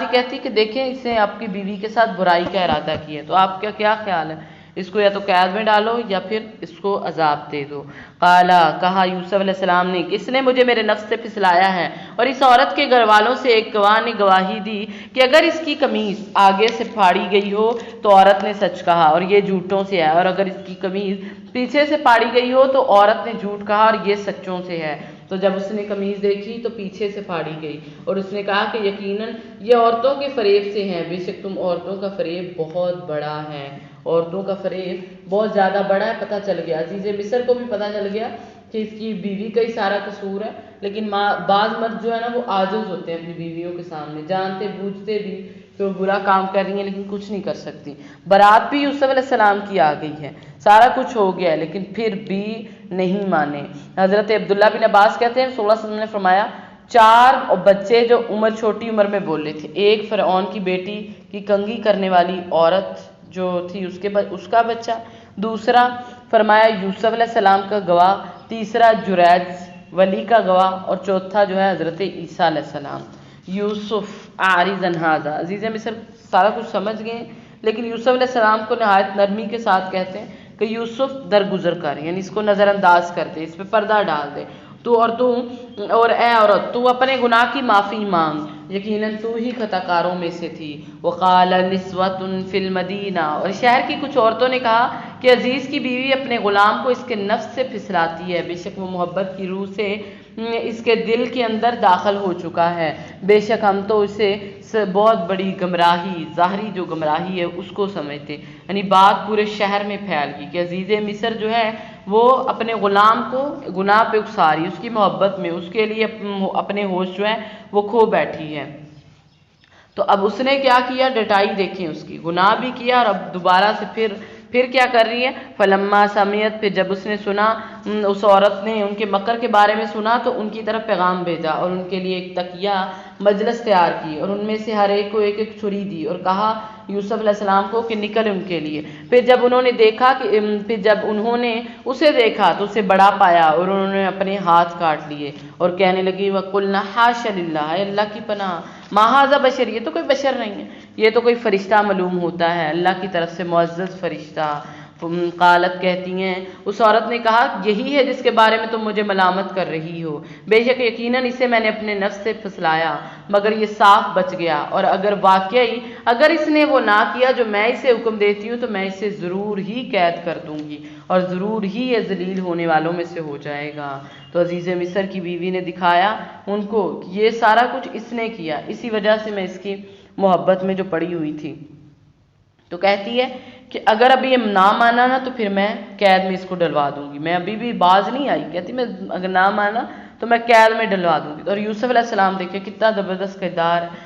دیکھا کہ پہلے ایک تھی اب تو اتنی عورتیں کوئی فتنہ ہے، تو ساتھ ہی کہتے ہیں قال رب السجن، اے میرے اللہ مجھے قید خانہ اس سے زیادہ محبوب ہے، یعنی گناہوں اور نافرمانیوں کے مقابلے میں مجھے قید خانہ اور مصیبت کو جو ہے وہ اختیار کر لیا۔ کہتے اللہ مجھے قید خانہ اس سے زیادہ محبوب ہے جس کی طرف یہ مجھے بلا رہی ہیں، اور اگر تو مجھ سے ان کے فریب کو نہ ہٹائے گا تو میں ان کی طرف مائل ہو جاؤں گا اور جاہلوں سے ہو جاؤں گا۔ تو اس کے رب نے اس کی دعا کو قبول کر لیا، بس ان عورتوں کا فریب جو تھا وہ ہٹا دیا، اور بے شک وہی سننے والا وہی سب کچھ جاننے والا ہے۔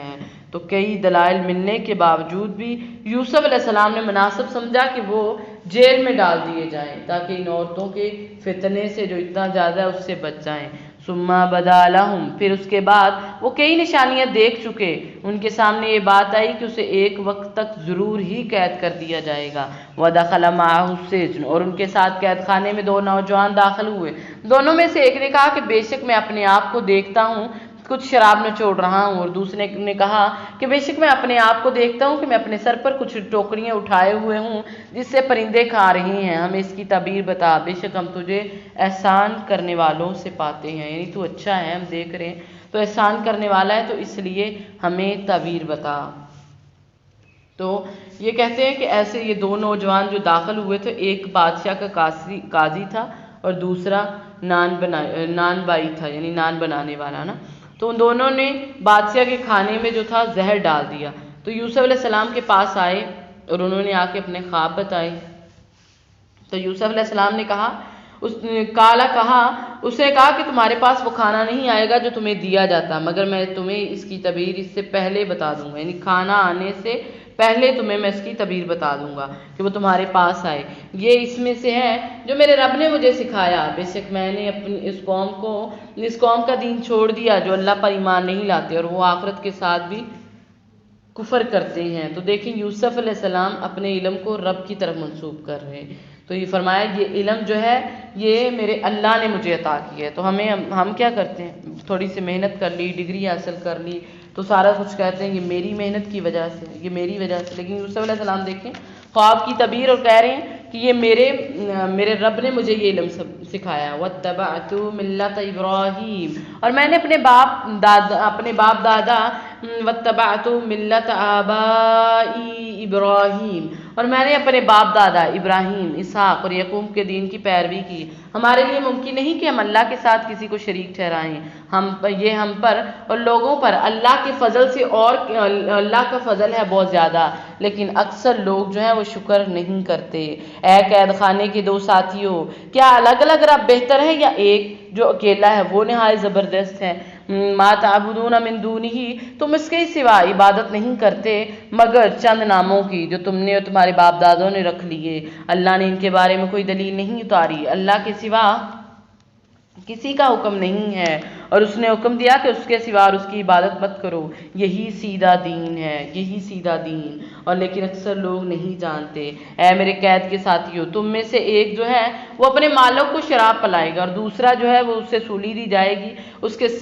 سر کو پرندے کھائیں گے۔ قضی الامر، اسی طرح کام کا فیصلہ کر دیا گیا جس کے بارے میں تم پوچھ رہے ہو، فیصلہ کر دیا جائے گا۔ وقال، اور کہا اس نے، جس کے متعلق سے سمجھا تھا کہ وہ دونوں میں سے رہا ہونے والا ہے، یعنی یوسف علیہ السلام نے سمجھا، کہا کہ اپنے مالک کے پاس میرا ذکر کرنا۔ تو شیطان نے اسے اس کے مالک کے پاس ذکر کرنے سے بلا دیا، اور وہ کئی سال قید خانے میں رہے۔ اس سے پتہ چلتا ہے کہ انسان کو توقع انسانوں سے نہیں لگانی چاہیے، بلکہ ہر حال میں توقع جو ہے وہ اللہ رب العزت سے کرنی چاہیے۔ اب دیکھیے یوسف علیہ السلام نے اس سے توقع لگائی تو شیطان نے اس کو بلا دیا، اور یہ کہتے ہیں کہ یوسف علیہ السلام 9 سال قید میں رہے، بعض کہتے ہیں کہ 14 سال اور بعض کہتے ہیں 9 سال۔ 9 سال جو تھے یوسف علیہ السلام قید میں رہے۔ وقال الملک انی ارا، اور بادشاہ نے کہا کہ بے شک میں 7 موٹی گائیں دیکھتا ہوں جنہیں دبلی پتلی گائیں کھا رہی ہیں، اور 7 جو ہے وہ سبز خوشے اور کچھ جو ہے وہ خشک۔ اے سرداروں، مجھے خواب کے بارے میں تعبیر بتاؤ اگر تم تعبیر کرنے والے ہو۔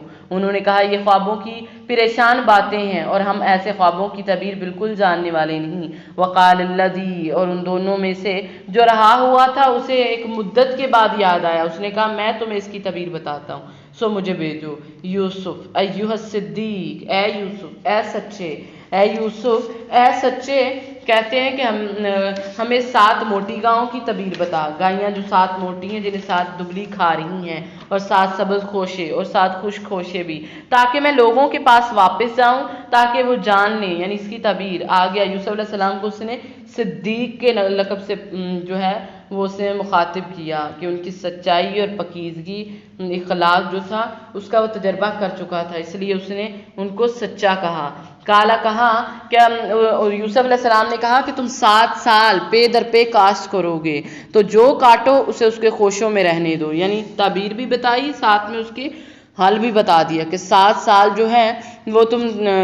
کاشت کرو گے، جو کاٹو اسے اس کے خوشوں میں رہنے دو، مگر تھوڑا سا جو تم کھا لو، پھر اس کے بعد وہ سخت 7 برس آئیں گے جو کھائے جائیں گے، جو کچھ تم نے ان کے لیے پہلے رکھا ہوگا، مگر تھوڑا سا جو تم محفوظ رکھ سکو گے، پھر اس کے بعد 1 سال آئے گا جس میں لوگوں پر بارش ہوگی اور وہ اس میں نچوڑیں گے۔ اور بادشاہ نے کہا اسے میرے پاس لاؤ۔ بادشاہ کو تعبیر بتائی گئی، بادشاہ نے دیکھا کہ تعبیر بھی بتائی اور ساتھ میں حل بھی بتایا، تو کہتا اس کو میرے پاس لاؤ۔ تو جب قاصد اس کے پاس آیا تو اس نے کہا اپنے مالک کے پاس واپس جا، یعنی یوسف علیہ السلام نے فرمایا کہ اپنے مالک کے پاس واپس جاؤ اور اس سے پوچھو کہ ان عورتوں کا کیا حال ہے جنہوں نے اپنے ہاتھ کاٹ لیے، یقیناً میرا رب ان کے فریب کو خوب جاننے والا ہے۔ اس نے کہا تمہارا کیا معاملہ تھا جب تم نے یوسف کو اس کے نفس سے پھسلایا؟ انہوں نے کہا اللہ کی پناہ، ہم نے اس پر کوئی برائی معلوم نہیں کی، عزیز مصر کی بیوی نے اب سارا کچھ واضح کر دیا، سارا کچھ اس کو بتا بتا دیا، کہتی کہ میں نے ہی اسے اپنے نفس سے پھسلایا تھا، یقیناً وَإِنَّهُ لَمِنَ الصَّادِقِينَ، بے شک وہ یقیناً سچوں میں سے تھا، ذَلِكَ لِيَعْلَمَ، یہ اس لیے کہ وہ جان لے کہ بے شک میں نے عدم موجودگی میں اس کی خیانت نہیں کی، اور یہ کہ بے شک اللہ خیانت کرنے والوں کی چال کو کامیاب نہیں کرتا۔ باقی کا انشاءاللہ صبح کریں گے۔ سبحانک اللہم و بحمدک، اشہد ان لا الہ الا انت، استغفرک و نستغفرک و نتوب